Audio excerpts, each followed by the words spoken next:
Chapter 31. Play for your supper. Rand narrowed his eyes, watching the dust tail that rose ahead 3 or 4 bends of the road away. Matt was already headed toward the wild hedgerow alongside the roadway. Its evergreen leaves and densely intermeshed branches would hide them as well as a stone wall if they could find a way through to the other side. The other side of the road was marked by the sparse brown skeletons of head-high bushes, and beyond was an open field for half a mile to the woods. It might have been part of a farm not too long abandoned, but it offered no quick hiding place. He tried to judge the speed of the dust tail and the wind. A sudden gust swirled road dust up around him, obscuring everything. He blinked and adjusted the plain dark scarf across his nose and mouth. None too clean now. It made his face itch. But it kept him from inhaling dust with every breath. A farmer had given it to him. A long-faced man with grooves in his cheeks from worry. "I don't know what you're running from," he had said with an anxious frown. "And I don't want to. You understand? My family." Abruptly, the farmer had dug 2 long scarves out of his coat pocket and put the tangle of wool at them. "It's not much, but here. Belong to my boys. They have others. You don't know me, understand? It's hard times." Rand treasured the scarf. The list of kindnesses he had made in his mind in the days since Whitebridge was a short one, and he did not believe it would get much longer. Matt, all but his eyes hidden by the scarf wrapped around his head, hunted swiftly along the tall hedgerow, pulling at the leafy branches. Rand touched the heron-marked hilt at his belt, but let his hand fall away. Once already, cutting a hole through a hedge had almost given them away. The dust tail was moving toward them and staying together too long. Not the wind. At least it was not raining. Rain settled the dust. No matter how hard it fell, it never turned the hard-packed road to mud, but when it rained, there was no dust. Dust was the only warning they had before whoever it was came close enough to hear. Sometimes that was too late. "Here," Matt called softly. He seemed to step right through the hedge. Rand hurried to the spot. Someone had cut a hole there once. It was partly grown over, and from 3 feet away it looked as solid as the rest, but close up there was only a thin screen of branches. As he pushed through, he heard horses coming, not the wind. He crouched behind the barely covered opening, clutching the hilt of his sword as the horsemen rode by. 5, 6, 7 of them. Plainly dressed men, but swords and spears said they were not villagers. Some wore leather tunics with metal studs, and 2 had round steel caps. Merchants' guards, perhaps, between hirings? Perhaps.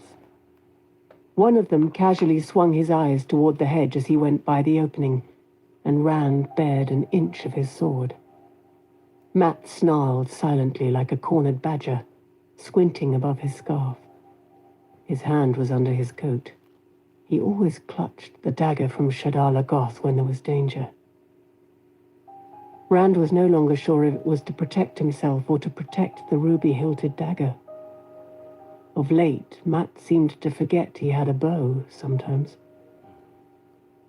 The riders passed at a slow trot, going somewhere with a purpose, but not too great a haste. Dust sifted through the hedge. Rand waited until the clop of the hooves faded before he stuck his head cautiously back through the hole. The dust tail was well down the road, going the way they had come. Eastward, the sky was clear. He climbed out onto the roadway, watching the column of dust move west. "Not after us," he said, halfway between a statement and a question. Matt scrambled out after him, looking warily in both directions. "Maybe," he said. "Maybe." Rand had no idea which way he meant it, but he nodded. Maybe. It had not begun like this, their journey down the Camelin road. For a long time after leaving Whitebridge, Rand would suddenly find himself staring back down the road behind them. Sometimes he would see someone who made his breath catch, a tall, skinny man hurrying up the road, or a lanky, white-haired fellow up beside the driver on a wagon. But it was always a pack peddler, or farmers making their way to market, never Tom Merrilin. Hope faded as the days passed. There was considerable traffic on the road, wagons and carts, people on horses and people afoot. They came singly and in groups, a train of merchants' wagons or a dozen horsemen together. They did not jam the road, and often there was nothing in sight except the all but leafless trees lining the hard-packed roadbed. But there were certainly more people travelling than Rand had ever seen in the two rivers. Most travelled in the same direction that they did, eastward toward Camelin. Sometimes they got a ride in a farmer's wagon for a little distance, a mile or 5, but more often they walked. Men on horseback they avoided.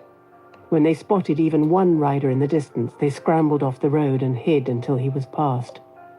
None ever wore a black cloak, and Rand did not really think a fade would let them see him coming, but there was no point in taking chances. In the beginning, it was just the half-men they feared. The first village after Whitebridge looked so much like Emmons Field that Rand's steps dragged when he saw it. Thatched roofs with high peaks, and goodwives in their aprons gossiping over fences between their houses, and children playing on a village green. The women's hair hung unbraided around their shoulders, and other small things were different too, but the whole together was like home. Cows cropped on the green, and geese waddled self-importantly across the road. The children tumbled laughing in the dust where the grass was gone altogether. They did not even look around when Rand and Matt went by. That was another thing that was different. Strangers were no oddity there. 2 more did not draw so much as a second glance. Village dogs only raised their heads to sniff as he and Matt passed. None stirred themselves. It was coming on evening as they went through the village, and he felt a pang of homesickness as lights appeared in the windows.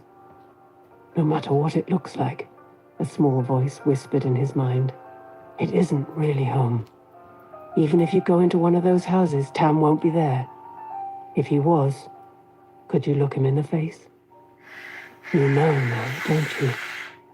Except for little things like where you come from and who you are. No fever dreams. He hunched his shoulders against taunting laughter inside his head. You might as well stop. The voice snickered. One place is as good as another when you aren't from anywhere. And the dark one has you marked. Matt tugged at his sleeve, but he pulled loose and stared at the houses. He did not want to stop, but he did want to look and remember. So much like home. But you'll never see that again, will you? Matt yanked at him again. His face was taut, the skin around his mouth and eyes white. Come on, Matt muttered. Come on! He looked at the village as if he suspected something of hiding there. Come on! We can't stop yet! Rand turned in a complete circle, taking in the whole village, and sighed. They were not very far from Whitebridge. If the Murdroll could get past Whitebridge's wall without being seen, it would have no trouble at all searching this small village. He let himself be drawn on into the countryside beyond, until the thatch-roofed houses were left behind. Night fell before they found a spot by moonlight under some bushes still bearing their dead leaves. They filled their bellies with cold water from a shallow rivulet not far away, and curled up on the ground, wrapped in their cloaks, without a fire. A fire could be seen. Better to be cold. Uneasy with his memories, Rand woke often, and every time he could hear Matt muttering and tossing in his sleep. He did not dream that he could remember, but he did not sleep well. You'll never see home again. That was not the only night they spent with just their cloaks to protect them from the wind, and sometimes the rain, cold and soaking. It was not the only meal they made from nothing but cold water. Between them they had enough coins for a few meals at an inn, but a bed for the night would take too much. Things cost more outside the two rivers, more this side of the Arenelle than in Berlon. What money they had left had to be saved for an emergency. One afternoon, Rand mentioned the dagger with the ruby in its hilt while they were trudging down the road with bellies too empty to rumble, and the sun low and weak, and nothing in view for the coming night but more bushes. Dark clouds built up overhead for rain during the night. He hoped they were lucky. Maybe no more than an icy drizzle. He went on a few steps before he realized that Matt had stopped. He stopped too, wriggling his toes in his boots. At least his feet felt warm. He eased the straps across his shoulders. His blanket roll and Tom's bundled cloak were not heavy, but even a few pounds weighed heavy after miles on an empty stomach. "What's the matter, Matt?" he said. "Why are you so anxious to sell it?" Matt demanded angrily. "I found it, after all. You ever think I might like to keep it? For a while, anyway. If you want to sell something, sell that bloody sword." Rand rubbed his hand along the heron-marked hilt. "My father gave this sword to me. It was his. I wouldn't ask you to sell something your father gave you. Blood and ashes, Matt. Do you like going hungry? Anyway, even if I could find somebody to buy it, how much would a sword bring? What would a farmer want with a sword? That ruby would fetch enough to take us all the way to Camelin in a carriage, maybe all the way to Tarvalon, and we'd eat every meal in an inn and sleep every night in a bed. Maybe you like the idea of walking halfway across the world and sleeping on the ground." He glared at Matt, and his friend glared back. They stood like that in the middle of the road until Matt suddenly gave an uncomfortable shrug and dropped his eyes to the road. "Who would I sell it to, Rand? A farmer would have to pay in chickens. We couldn't buy a carriage with chickens. And if I even showed it in any village we'd been through, they'd probably think we stole it. The light knows what would happen then." After a minute, Rand nodded reluctantly. "You're right. I know it. I'm sorry. I didn't mean to snap at you. It's only that I'm hungry, and my feet hurt. Mine too." They started down the road again, walking even more wearily than before. The wind gusted up, blowing dust in their faces. "Mine too," Matt coughed. Farms did provide some meals and a few nights out of the cold. A haystack was nearly as warm as a room with a fire, at least compared to lying under the bushes, and a haystack, even one without a tarp over it, kept all but the heaviest rain off, if you dug yourself in deeply enough. Sometimes Matt tried his hand at stealing eggs, and once he attempted to milk a cow left unattended, staked out on a long rope to crop in a field. Most farms had dogs, though, and farm dogs were watchful. A 2-mile run with baying hounds at their heels was too high a price for 2 or 3 eggs, as Rand saw it, especially when the dogs sometimes took hours to go away and let them down out of the tree where they had taken shelter. The hours were what he regretted. He did not really like doing it, but Rand preferred to approach a farmhouse openly in broad daylight. Now and again they had the dogs set on them anyway, without a word being said, for the rumors and the times made everyone who lived apart from other people nervous about strangers.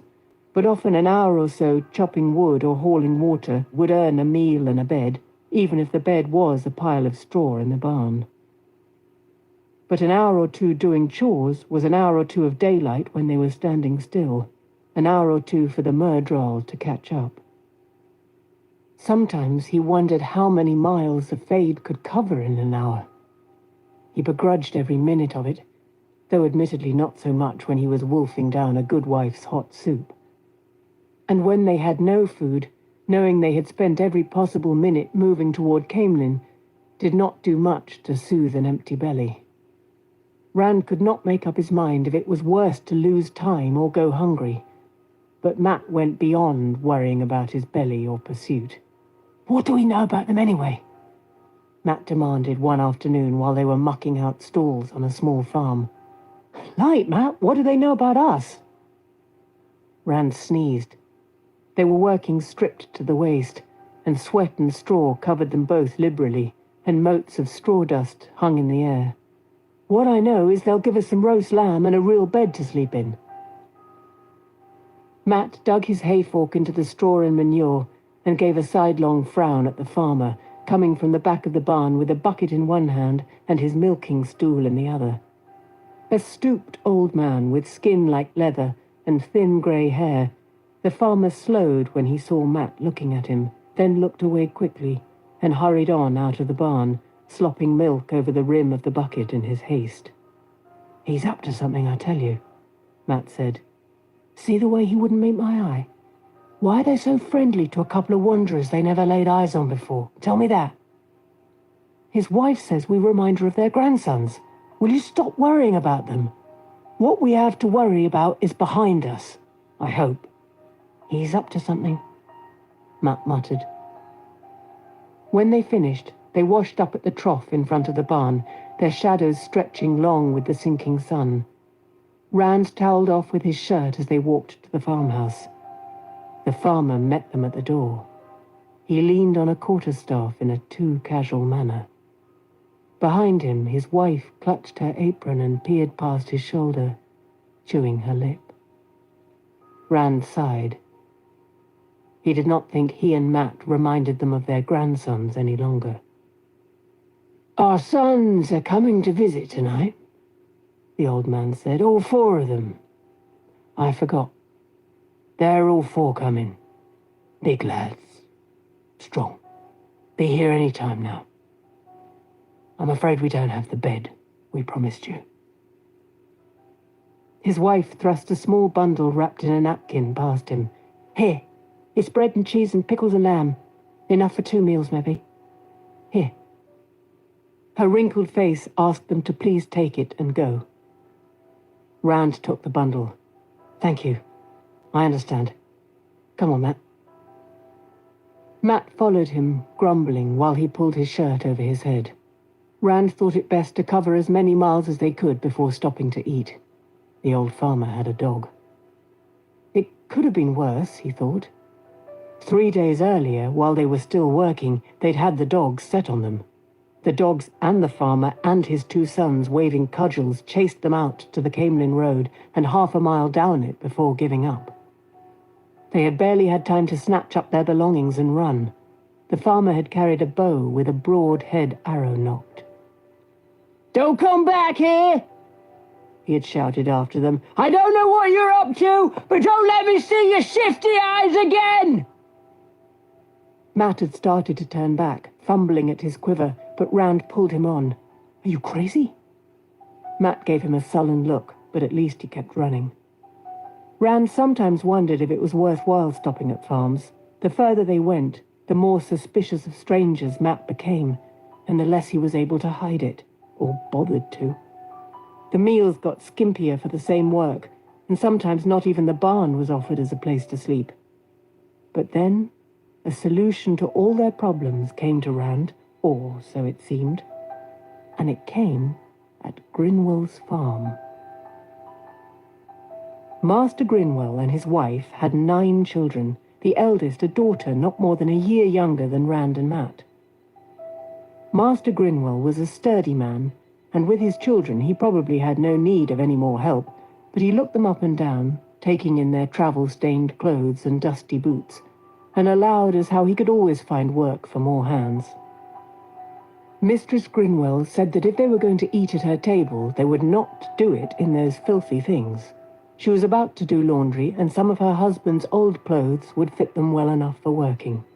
She smiled when she said it, and for a minute she looked to Rand just like Mistress Alvia, though her hair was yellow.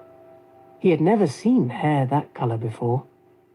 Even Matt seemed to lose some of his tension when her smile touched him.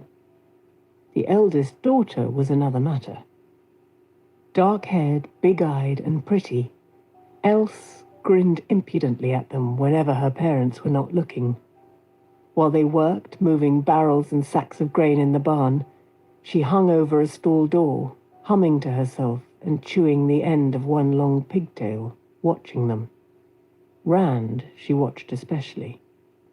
He tried to ignore her, but after a few minutes he put on the shirt Master Grinwell had loaned him.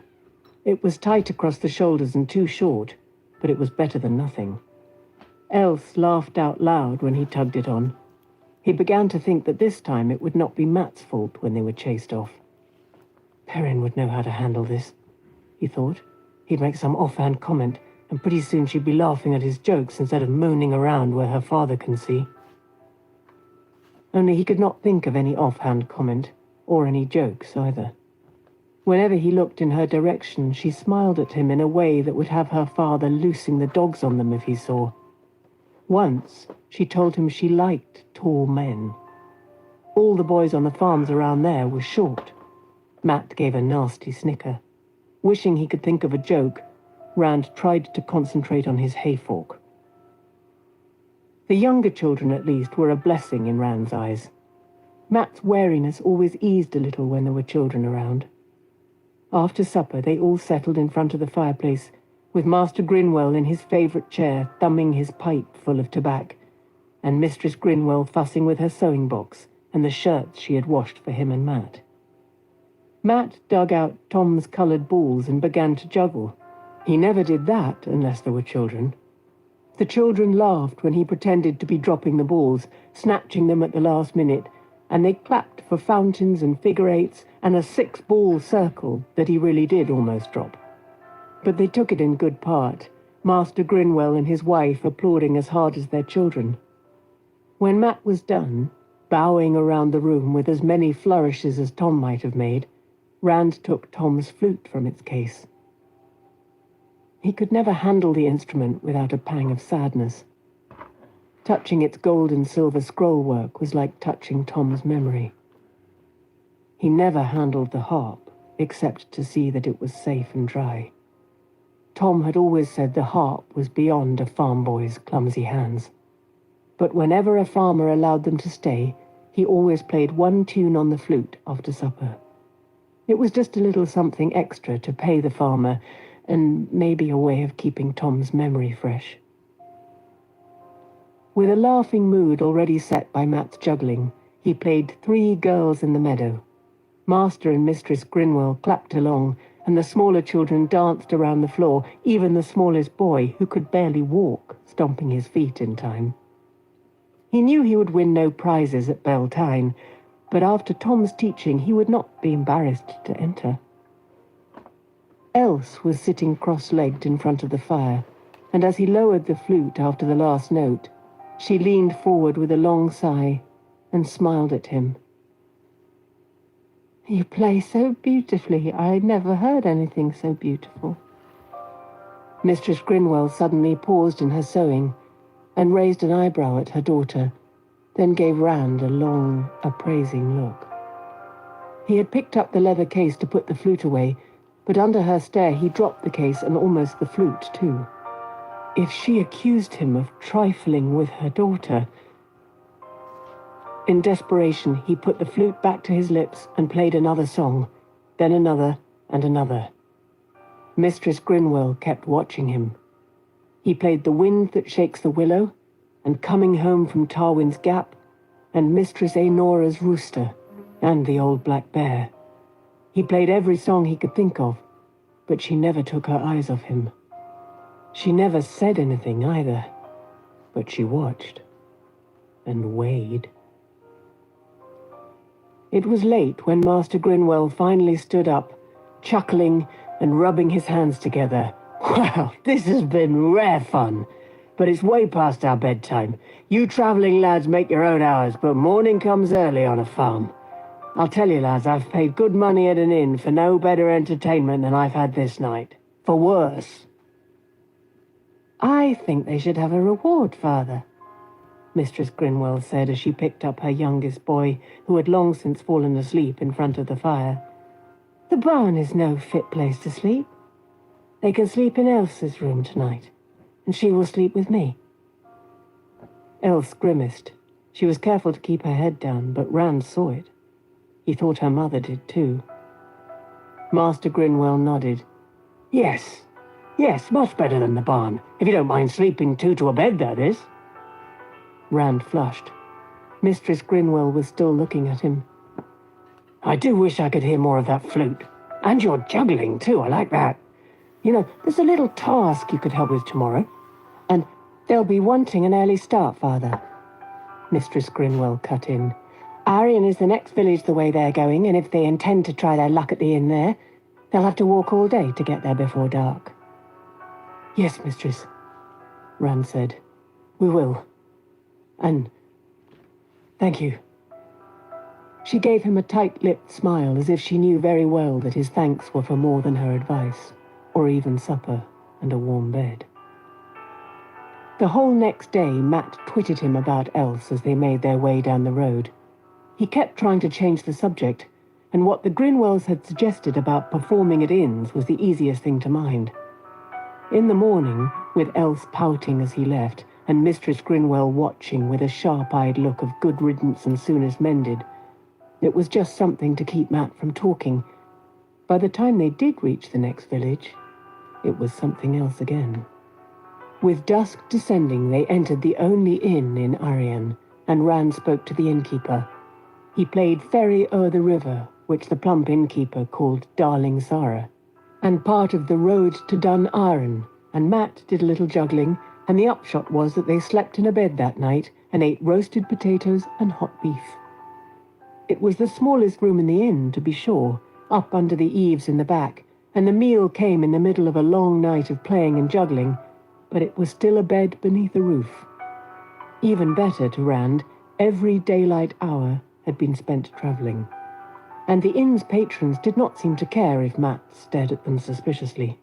Some of them even looked askance at one another. The times made suspicion of strangers a commonplace, and there were always strangers at an inn. Rand slept better than he had since leaving Whitebridge, despite sharing a bed with Matt and his nocturnal muttering. In the morning, the innkeeper tried to talk them into staying another day or two, but when he could not, he called over a bleary-eyed farmer who had drunk too much to drive his cart home the night before. An hour later, they were 5 miles further east, sprawling on their backs on the straw in the back of Easel Forney's cart.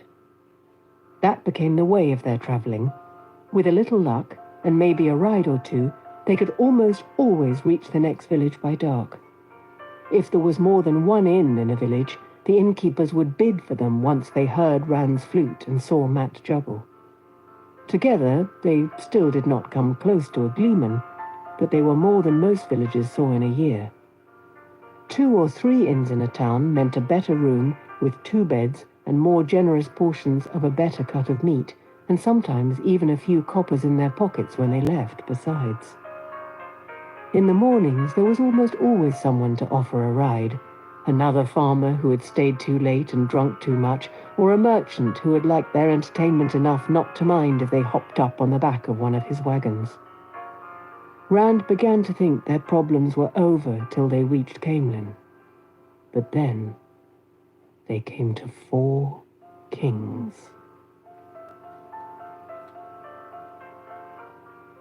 Chapter 32. 4 Kings in Shadow.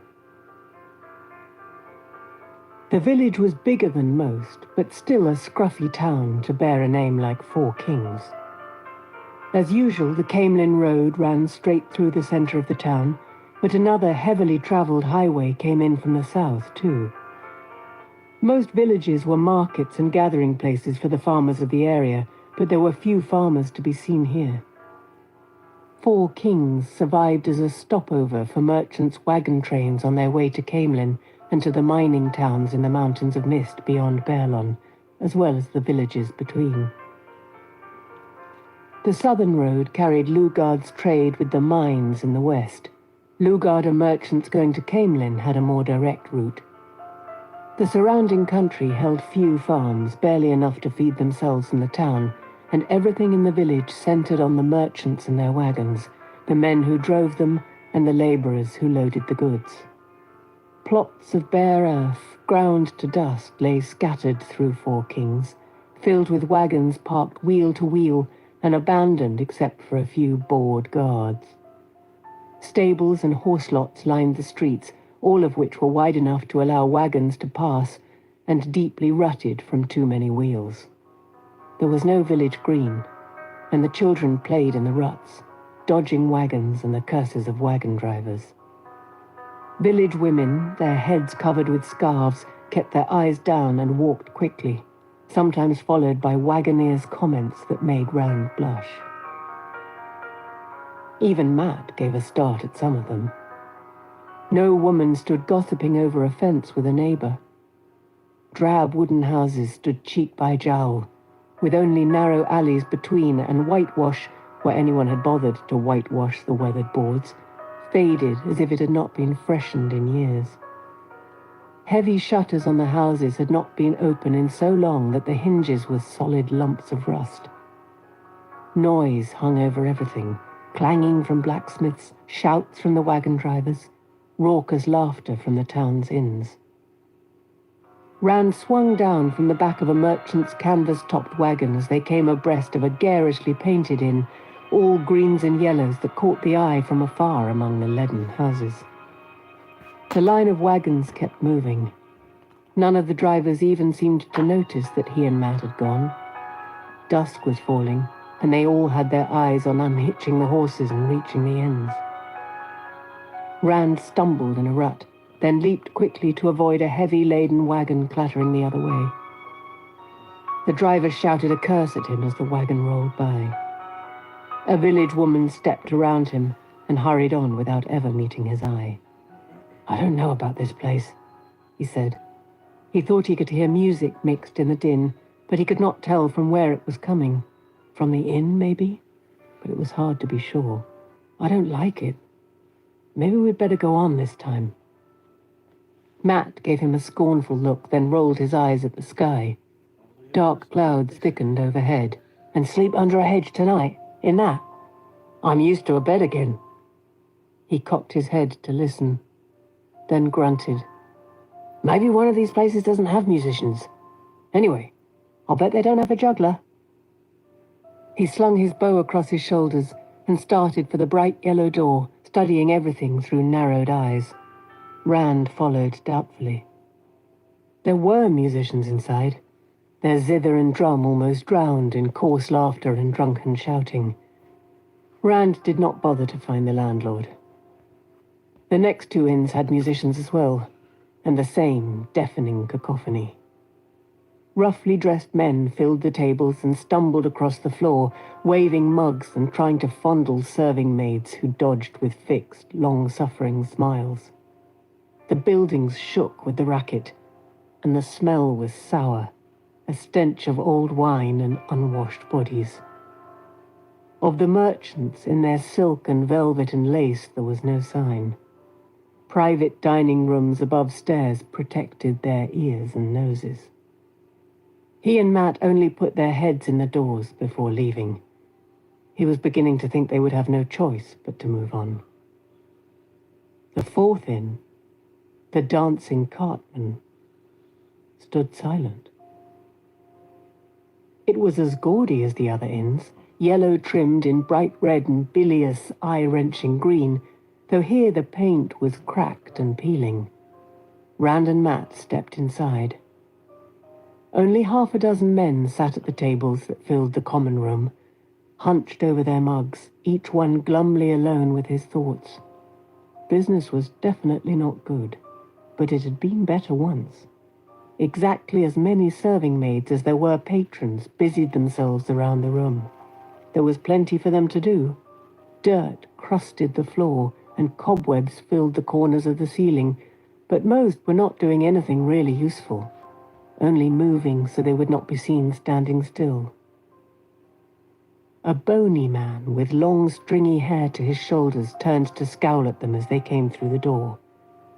The first slow peal of thunder rumbled across Four Kings. "What do you want?" He was rubbing his hands on a greasy apron that hung to his ankles. Rand wondered if more grime was coming off on the apron or on the man's hands. He was the first skinny innkeeper Rand had seen. Well, speak up, buy a drink, or get out. Do I look like a rarey show? Flushing, Rand launched into the spiel he had perfected at inns before this. I play the flute and my friend juggles, and you'll not see two better in a year. For a good room and a good meal, we'll fill this common room of yours.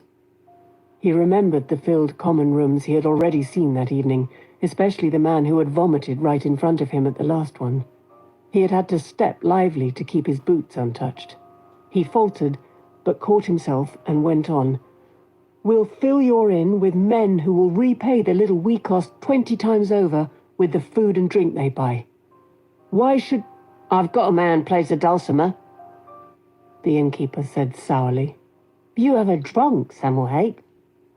One of the serving maids said. She was passing him with a tray and 2 mugs, and she paused to give Rand and Matt a plump smile. Most times he can't see well enough to find the common room, she confided in a loud whisper. Haven't even seen him in 2 days. Without taking his eyes off Rand and Matt, Hake casually backhanded her across the face. She gave a surprised grunt and fell heavily to the unwashed floor. One of the mugs broke, and the spilled wine washed rivulets in the dirt. You're docked for the wine and breakage. Get 'em fresh drinks. And hurry. Men don't pay to wait while you lays around. His tone was as offhand as the blow. None of the patrons looked up from their wine, and the other serving maids kept their eyes averted. The plump woman rubbed her cheek and stared pure murder at Hake, but she gathered the empty mug and the broken pieces on her tray and went off without a word. Hake sucked his teeth thoughtfully, eyeing Rand and Matt. His gaze clung to the heron-marked sword before he pulled it away. Tell you what, he said finally. You can have a couple of pallets in an empty storeroom in the back. Rooms are too expensive to give away. You eat when everybody's gone. There ought to be something left. Rand wished there was an inn in Four Kings they had not yet tried. Since leaving Whitebridge, he had met coolness, indifference, and outright hostility, but nothing that gave him the sense of unease that this man and this village did. He told himself it was just the dirt and squalor and noise, but the misgivings did not go away. Matt was watching Hake as if he suspected some trap, but he gave no sign of wanting to give up the dancing cartman for a bed under a hedge. Thunder rattled the windows. Rand sighed. The pallets will do if they're clean, and if there are enough clean blankets. But we eat 2 hours after full dark, no later, and the best you have. Here, we'll show you what we can do. He reached for the flute case, but Hake shook his head. Don't matter. This lot'll be satisfied with any kind of screeching, so long as it sounds something like music. His eyes touched Rand's sword again. His thin smile touched nothing but his lips. Eat when you want, but if you don't bring the crowd in, out you go in the street. He nodded over his shoulder at 2 hard-faced men sitting against the wall. They were not drinking, and their arms were thick enough for legs. When Hake nodded at them, their eyes shifted to Rand and Matt, flat and expressionless. Rand put one hand on his sword hilt, hoping the twisting in his stomach did not show on his face. As long as we get what's agreed on, he said in a level tone. Hake blinked, and for a moment he seemed uneasy himself. Abruptly he nodded. What I said, isn't it? Well, get started. You won't bring anybody in just standing there. He stalked off, scowling and shouting at the serving maids as if there were 50 customers they were neglecting. There was a small raised platform at the far end of the room, near the door to the back. Rand lifted a bench up on it and settled his cloak, blanket roll, and Tom's bundled cloak behind the bench with the sword lying atop them. He wondered if he had been wise to keep wearing the sword openly. Swords were common enough, but the heron mark attracted attention and speculation, not from everybody, but any notice at all made him uncomfortable. He could be leaving a clear trail for the murderer, If Fades needed that kind of trail, they did not seem to. In any case, he was reluctant to stop wearing it. Tam had given it to him. His father. As long as he wore the sword, there was still some connection between Tam and him. A thread that gave him the right to still call Tam father. Too late now, he thought. He was not sure what he meant, but he was sure it was true. Too late. At the first note of Cock of the North, the half-dozen patrons in the common room lifted their heads out of their wine. Even the two bouncers sat forward a little. They all applauded when he finished, including the two toughs, and once more when Matt sent a shower of coloured balls spinning through his hands. Outside, the sky muttered again. The rain was holding off, but the pressure of it was palpable. The longer it waited, the harder it would fall. Word spread, and by the time it was dark outside, the inn was packed full with men laughing and talking so loud that Rand could barely hear what he was playing. Only the thunder overpowered the noise in the common room. Lightning flashed in the windows, and in the momentary lulls, he could faintly hear rain drumming on the roof. Men who came in now dripped trails across the floor. Whenever he paused, voices shouted the names of tunes through the din.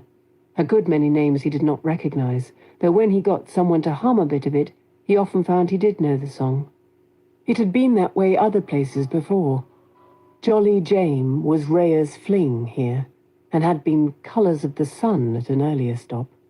Some names stayed the same, others changed with 10 miles distance, and he had learned new songs too. The Drunken Peddler was a new one, though sometimes it was called Tinker in the Kitchen. Two Kings Came Hunting was Two Horses Running and several other names besides. He played the ones he knew, and men pounded the tables for more. Others called for Matt to juggle again. Sometimes fights broke out between those wanting music and those who fancied juggling. Once a knife flashed, and a woman screamed, and a man reeled back from a table with blood streaming down his face. But Jack and Strom, the two bouncers, closed in swiftly, and with complete impartiality threw everyone involved into the street with lumps on their heads. That was their tactic with any trouble. The talk and the laughing went on as if nothing had occurred. Nobody even looked around except those the bouncers jostled on their way to the door. The patrons were free with their hands too when one of the serving maids let herself grow unwary. More than once Jack or Strom had to rescue one of the women, though they were none too quick about it. The way Hake carried on, screaming and shaking the woman involved, he always considered it her fault, and the teary eyes and stammered apologies said she was willing to accept his opinion. The women jumped whenever Hake frowned, even if he was looking somewhere else. Rand wondered why any of them put up with it. Hake smiled when he looked at Rand and Matt. After a while, Rand realized Hake was not smiling at them. The smiles came when his eyes slid behind them to where the heron-marked sword lay. Once, when Rand set the gold and silver-chased flute down beside his stool, the flute got a smile too. The next time he changed places with Matt at the front of the dais, he leaned over to speak in Matt's ear. Even that close, he had to speak loudly, but with all the noise, he doubted if anyone else could hear. "Hake's gonna try and rob us." Matt nodded as if it was nothing he had not expected. "We'll have to bar our door tonight." "Bar our door? Jack and Strom could break down a door with their fists. Let's get out of here." "Wait till after we eat, at least. I'm hungry." "They can't do anything here," Matt added. The packed common room shouted impatiently for them to get on with it. Hake was glaring at them. "Anyway, you want to sleep outside tonight?" An especially strong crack of lightning drowned out everything else, and for an instant the light through the windows was stronger than the lamps. "I just want to get out without my head being broken," Rand said. But Matt was already slouching back to take his rest on the stool. Rand sighed and launched into the road to Dun Aran. A lot of them seemed to like that one. He had already played it 4 times, and they still shouted for it. The trouble was that Matt was right as far as he went. He was hungry too. And he could not see how Hake could give them any trouble while the common room was full and getting fuller. For every man who left or was thrown out by Jack and Strom, 2 came in from the street. They shouted for the juggling or for a particular tune, but mostly they were interested in drinking and fondling the serving maids. One man was different, though. He stood out in every way among the crowd in the dancing cartman. Merchants apparently had no use for the run-down inn. There were not even any private dining rooms for them as far as he could make out. The patrons were all rough-dressed, with the tough skin of men who labored in the sun and wind. This man was sleekly fleshy, with a soft look to his hands, and a velvet coat and a dark green velvet cloak lined with blue silk was slung around his shoulders. All of his clothes had an expensive cut to them. His shoes, soft velvet slippers, not boots, were not made for the rutted streets of 4 Kings, or for any streets at all, for that matter. He came in well after dark, shaking the rain off his cloak as he looked around, a twist of distaste on his mouth. He scanned the room once, already turning to go, then suddenly gave a start at nothing Rand could see, and sat down at a table Jack and Strom had just emptied. A serving maid stopped at his table, then brought him a mug of wine, which he pushed to one side and never touched again. She seemed in a hurry to leave his table both times, though he did not try to touch her or even look at her. Whatever it was about him that made her uneasy, others who came close to him noticed it too. For all of his soft look, whenever some callous-handed wagon driver decided to share his table, one glance was all it took to send the man looking elsewhere. He sat as if there were no one else in the room but him, and Rand and Matt. Then he watched over steepled hands that glittered with a ring on each finger. He watched them with a smile of satisfied recognition. Rand murmured to Matt as they were changing places again, and Matt nodded. "I saw him," he muttered. "Who is he? I keep thinking I know him." The same thought had occurred to Rand, tickling the back of his memory, but he could not bring it forward. Yet he was sure that face was one he had never seen before. When they had been performing for 2 hours, as near as Rand could estimate, he slipped the flute into its case, and he and Matt gathered up their belongings. As they were stepping down from the low platform, Hake came bustling up, anger twisting his narrow face. "It's time to eat," Rand said to forestall him, "and we don't want our things stolen. You want to tell the cook?" Hake hesitated, still angry, trying unsuccessfully to keep his eyes off what Rand held in his arms. Casually, Rand shifted his bundles so he could rest one hand on the sword. "Or you can try throwing us out." He made the emphasis deliberately, then added, "There's a lot of night left for us to play yet. We have to keep our strength up if we're going to perform well enough to keep this crowd spending money. How long do you think this room will stay full if we fall over from hunger?" Hake's eyes twitched over the room full of men putting money in his pocket. Then he turned and stuck his head through the door to the rear of the inn. "Feed 'em!" he shouted. Rounding on Rand and Matt, he snarled, "Don't be all night about it. I expect you up there till the last man's gone." Some of the patrons were shouting for the musician and the juggler, and Hake turned to soothe them. The man in the velvet cloak was one of the anxious ones. Rand motioned Matt to follow him. A stout door separated the kitchen from the front of the inn, and except when it opened to let a serving maid through, the rain pounding the roof was louder in the kitchen than the shouts from the common room. It was a big room, hot and steamy from stoves and ovens, with a huge table covered with half-prepared food and dishes ready to be served. Some of the serving maids sat clustered on a bench near the rear door, rubbing their feet and chattering away all at once with the fat cook, who talked back at the same time and waved a big spoon to emphasize her points. They all glanced up as Rand and Matt came in, but it did not slow their conversation or stop their foot rubbing. "We ought to get out of here while we have the chance," Rand said softly, but Matt shook his head, his eyes fixed on the 2 plates the cook was filling with beef and potatoes and peas. She hardly looked at the 2 of them, keeping up her talk with the other women while she pushed things aside on the table with her elbows and set the plates down, adding forks. "After we eat, it's time enough." Matt slid onto a bench and began using his fork as if it were a shovel. Rand sighed, but he was right behind Matt. He had had only a butt end of bread to eat since the night before.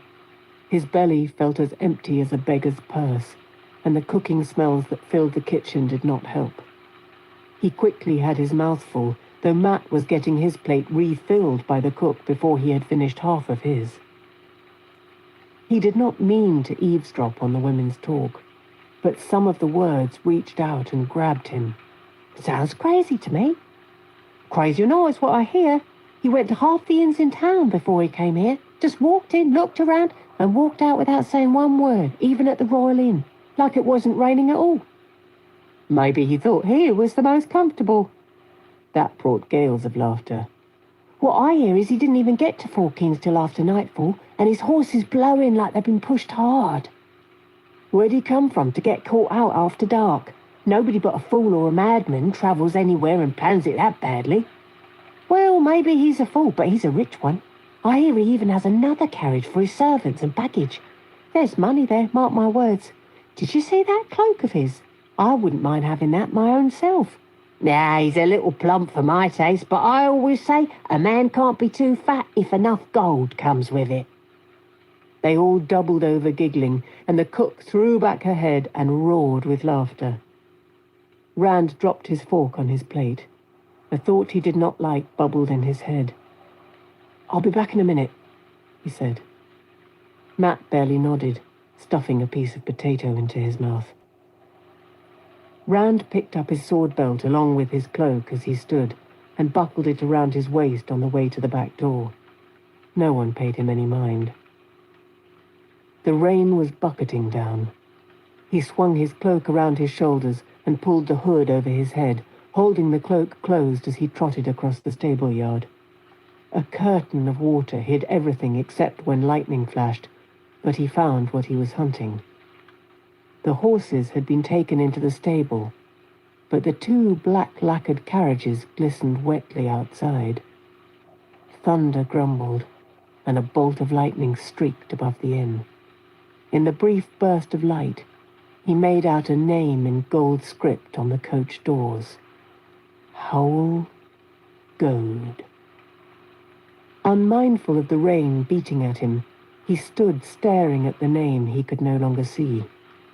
He remembered where he had last seen black lacquered coaches with their owners' names on the door, and sleek, overfed men in silk-lined velvet cloaks and velvet slippers.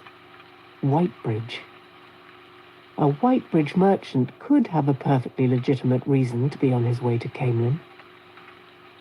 A reason that sends him to half the inns in town before he chooses the one where you are. A reason that makes him look at you as if he's found what he's searching for. Rand shivered, and suddenly he was aware of rain trickling down his back. His cloak was tightly woven, but it had never been meant to stand up to this kind of downpour. He hurried back to the inn, splashing through deepening puddles. Jack blocked the door as he started through. "Well, well, well. Out here alone in the dark. Dark's dangerous, boy." Rain slicked Rand's hair down on his forehead. The stable yard was empty except for them. He wondered if Hake had decided he wanted the sword and flute badly enough to forego keeping the crowd in the common room. Brushing water out of his eyes with one hand, he put the other on his sword. Even wet, The knobby leather made a sure grip for his fingers. Has Hake decided all those men will stay just for his ale, instead of going where there's entertainment too? If he has, we'll call the meal even for what we've done so far and be on our way. Dry in the doorway, the big man looked out at the rain and snorted. In this? His eyes slid down to Rand's hand on the sword. You know, me and Strom got a bet. He figures you stole that from your old grandmother. Me, I figure your grandmother would kick you round the pig pen and hang you out to dry. He grinned. His teeth were crooked and yellow, and the grin made him look even meaner. Night's long yet, boy. Rand brushed past him, and Jack let him by with an ugly chuckle. Inside, he tossed off his cloak and dropped on the bench at the table he had left only minutes before. Matt was done with his second plate and working on a third, eating more slowly now, but intently, as if he planned to finish every bite if it killed him. Jack took up a place by the door to the stable yard, leaning against the wall and watching them. Even the cook seemed to feel no urge to talk with him there. He's from Whitebridge, Rand said softly. There was no need to say who he was. Matt's head swiveled toward him, a piece of beef on the end of the fork suspended halfway to his mouth. Conscious of Jack watching, Rand stirred the food on his plate. He could not have gotten a mouthful down if he had been starving, but he tried to pretend an interest in the peas as he told Matt about the carriages and what the women had said, in case Matt had not been listening. Obviously, he had not been. Matt blinked in surprise and whistled between his teeth, then frowned at the meat on his fork and grunted as he tossed the fork onto his plate. Rand wished he would make at least an effort to be circumspect. After us, Matt said when he finished. The creases in Matt's forehead deepened. A dark friend? Maybe. I don't know. Rand glanced at Jack, and the big man stretched elaborately, shrugging shoulders as big as any blacksmith's. Do you think we can get past him? Not without him making enough noise to bring Hake and the other one. I knew we should never have stopped here. Rand gaped, but before he could say anything, Hake pushed through the door from the common room.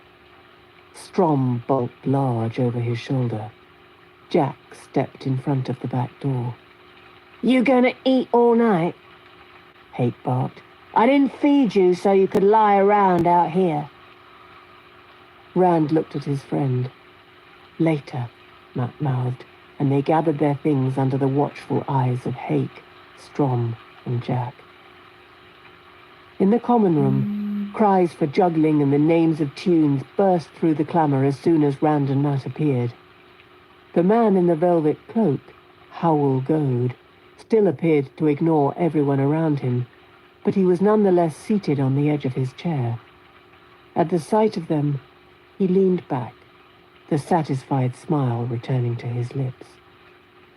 Rand took the first turn at the front of the dais, playing Drawing Water from the Well, with only half his mind on it.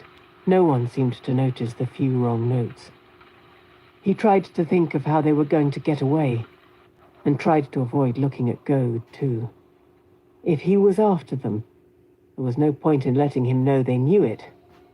As for getting away, he had never realized before what a good trap an inn made.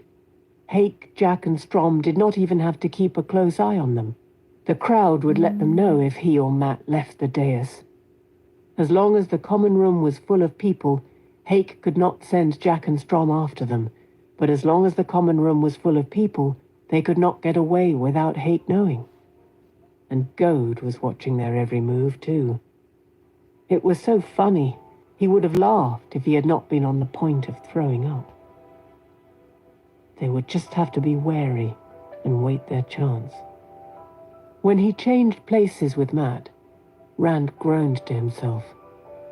Matt glared at Hake, at Strom, at Jack, without a care to whether they noticed or wondered why. When he was not actually handling the balls, his hand rested under his coat. Rand hissed at him, but he paid no attention. If Hake saw that ruby, he might not wait until they were alone. If the men in the common room saw it, half of them might join in with Hake. Worst of all, Matt stared at the Whitebridge merchant, the dark friend, twice as hard as at anyone else, and Goad noticed.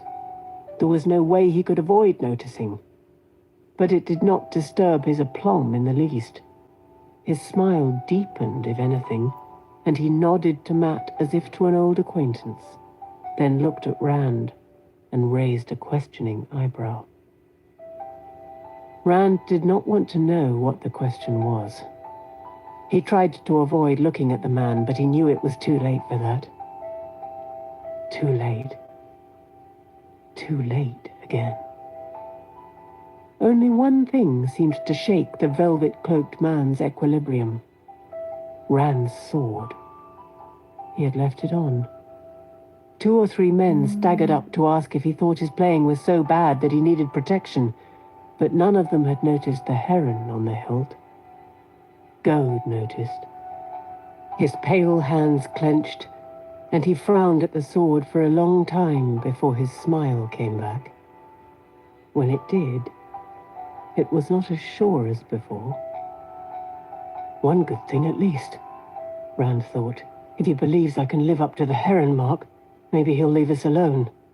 Then all we have to worry about is Hake and his bullies. It was hardly a comforting thought, and sword or no sword, Goad kept watching and smiling. To Rand, the night seemed to last a year. All those eyes looking at him, Hake and Jack and Strom like vultures watching a sheep caught in a bog. Goad waiting like something even worse. He began to think that everybody in the room was watching with some hidden motive.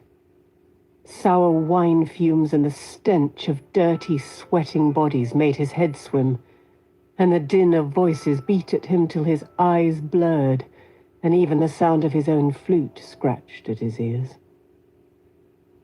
The crash of the thunder seemed to be inside his skull. Weariness hung on him like an iron weight.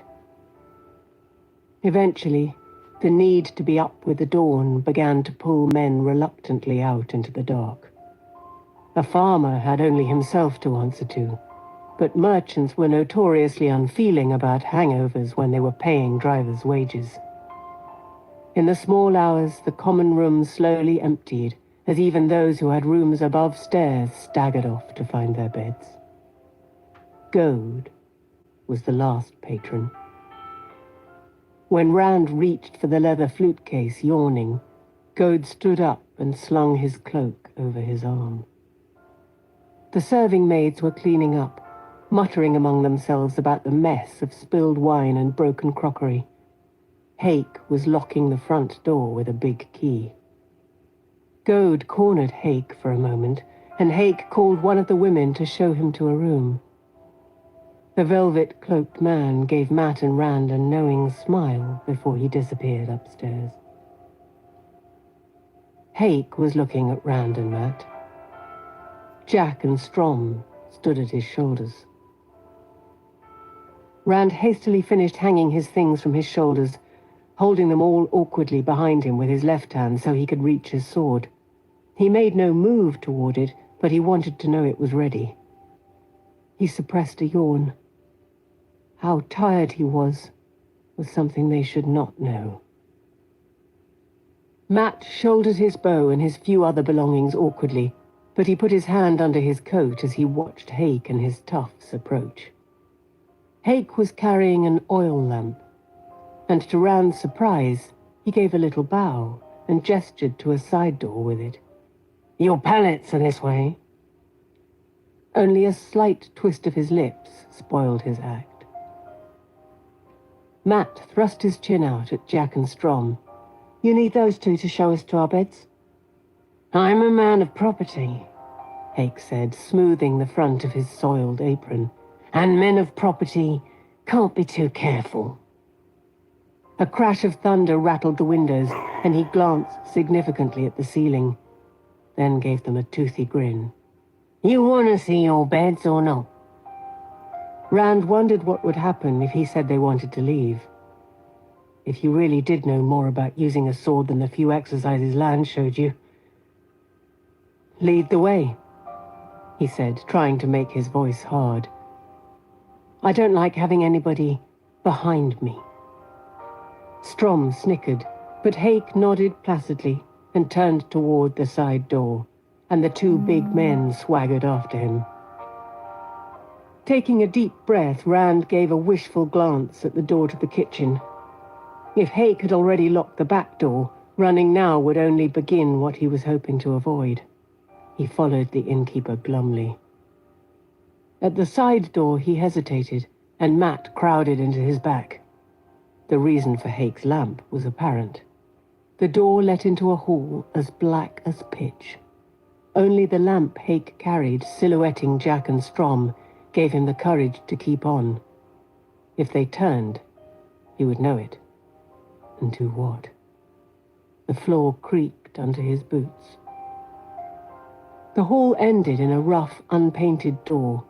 He had not seen if there were any other doors along the way. Hake and his bullies went through, and he followed quickly before they could have a chance to set a trap. But Hake merely lifted the lamp high and gestured at the room. Here it is. An old storeroom, he had called it, and by the look of it, not used in some time. Weathered barrels and broken crates filled half the floor. Steady drips fell from more than one place on the ceiling, and a broken pane in the filthy window let the rain blow in freely. Unidentifiable odds and ends littered the shelves, and thick dust covered almost everything. The presence of the promised pallets was a surprise. The sword makes him nervous. He won't try anything until we're sound asleep. Rand had no intention of sleeping under Hake's roof.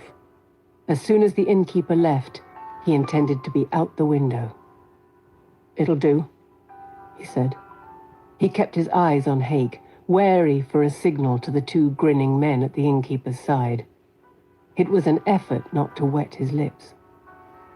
Leave the lamp. Hake grunted, but pushed the lamp onto a shelf. He hesitated, looking at them, and Rand was sure he was about to give the word for Jack and Strom to jump them. But his eyes went to Rand's sword with a calculating frown, and he jerked his head at the two big men. Surprise flashed across their broad faces, but they followed him out of the room without a backward glance. Rand waited for the creak, creak, creak of their footsteps to fade away, then counted to 50 before sticking his head into the hall. The blackness was broken only by a rectangle of light that seemed as distant as the moon. The door to the common room. As he pulled his head in, something big moved in the darkness near the far door. Jack or Strom, standing guard. A quick examination of the door told him all he needed to know. Little of it good. The boards were thick and stout, but there was no lock, and no bar on the inside. It did open into the room, though. I thought they were going for us, Matt said. What are they waiting for? He had the dagger out, gripped in a white-knuckled fist. Lamplight flickered on the blade. His bow and quiver lay forgotten on the floor. For us to go to sleep. Rand started rummaging through the barrels and crates. Help me find something to block the door. Why? You don't really intend to sleep here, do you? Let's get out the window and gone. I'd rather be wet than dead. One of them is at the end of the hall. We make any noise and they'll be down on us before we can blink.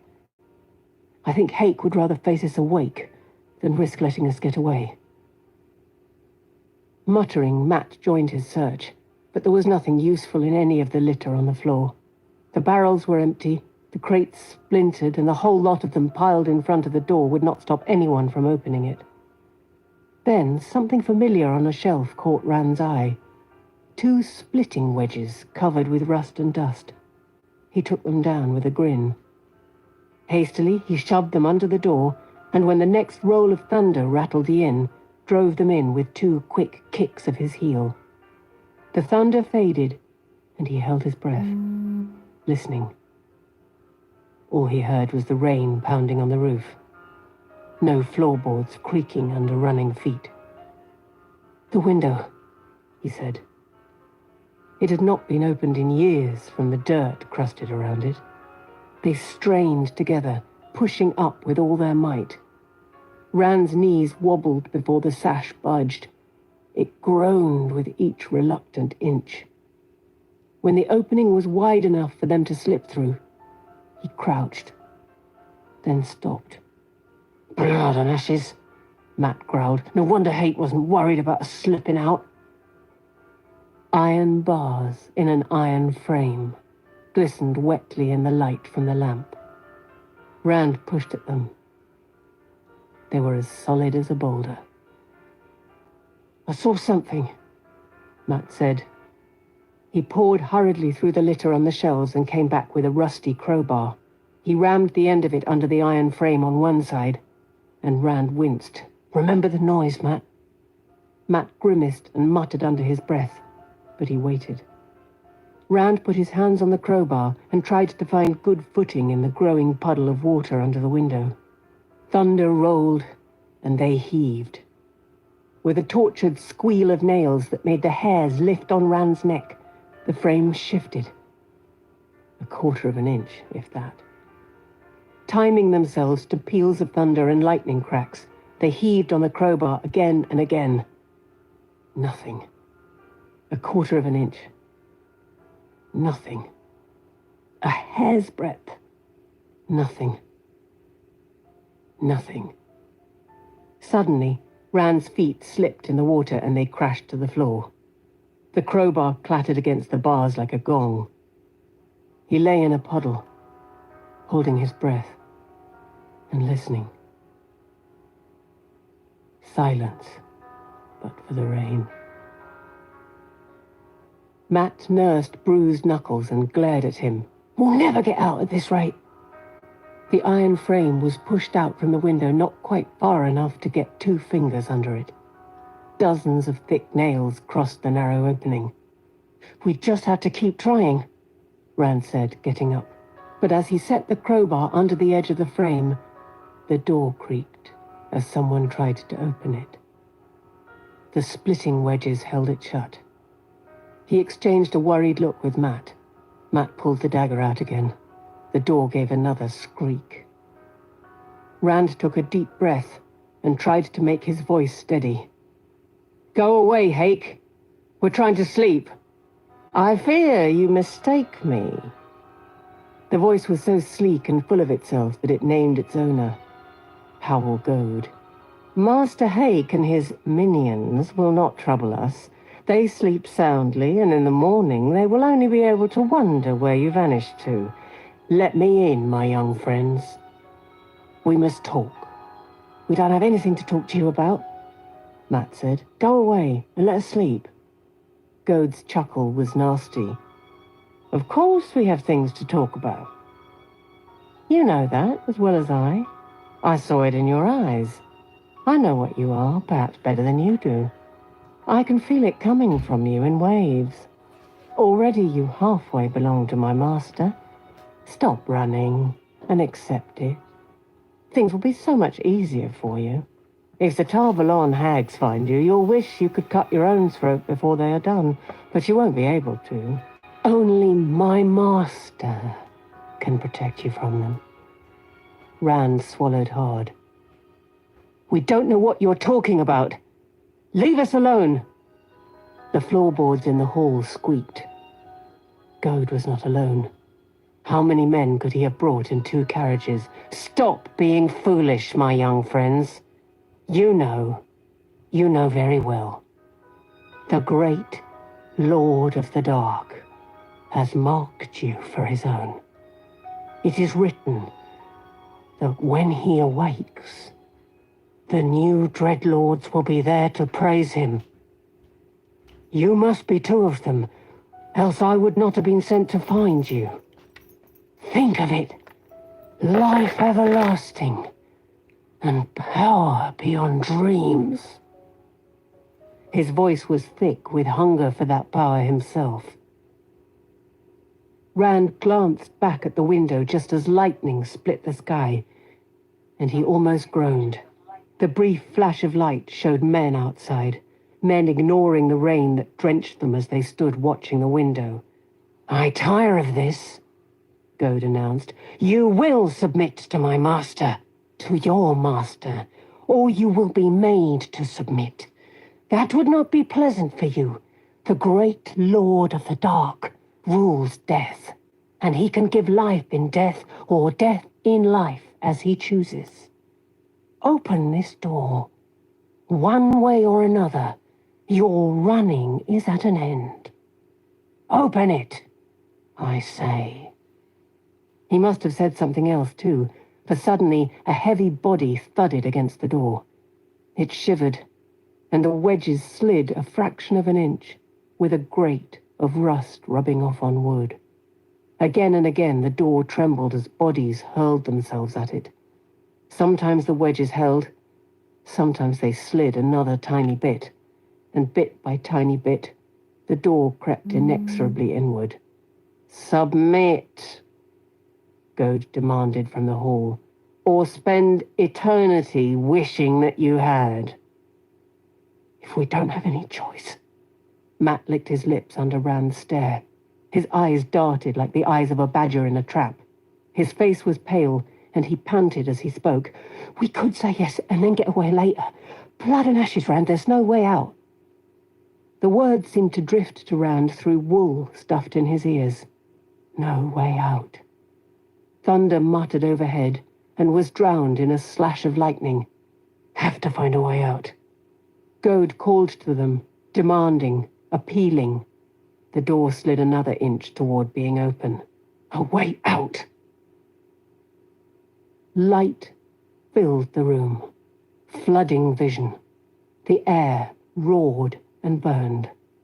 Rand felt himself picked up and dashed against the wall. He slid down in a heap, ears ringing and every hair on his body trying to stand on end. Dazed, he staggered to his feet. His knees wobbled, and he put a hand against the wall to steady himself.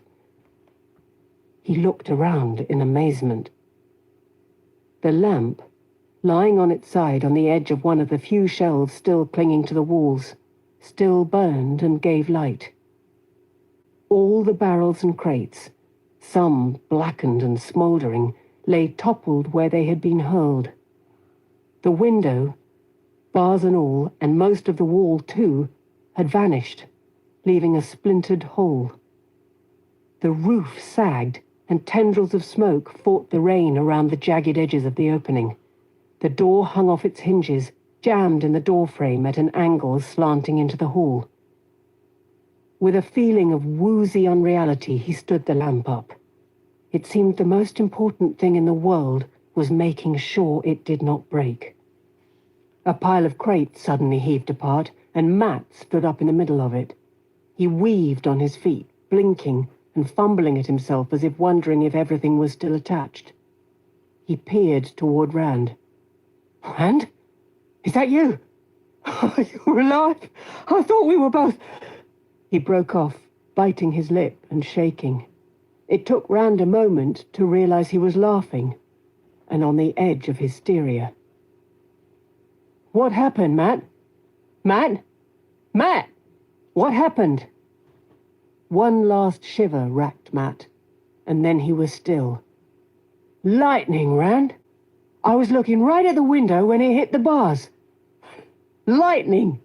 I can't see worth..." He broke off, squinting at the aslant door, and his voice went sharp. "Where's Gode?" Nothing moved in the dark corridor beyond the door. Of Gode and his companions there was neither sign nor sound, though anything could have lain in the blackness. Rand found himself hoping they were dead, but he would not have put his head into the hall to find out for sure if he had been offered a crown. Nothing moved out in the night beyond where the wall had been either, but others were up and about. Confused shouts came from above stairs in the inn, and the pounding of running feet. "Let's go while we can," Rand said. Hastily helping separate their belongings from the rubble, he grabbed Matt's arm and half-pulled, half-guided his friend through the gaping hole into the night. Matt clutched his arm, stumbling beside him with his head pushed forward in an effort to see.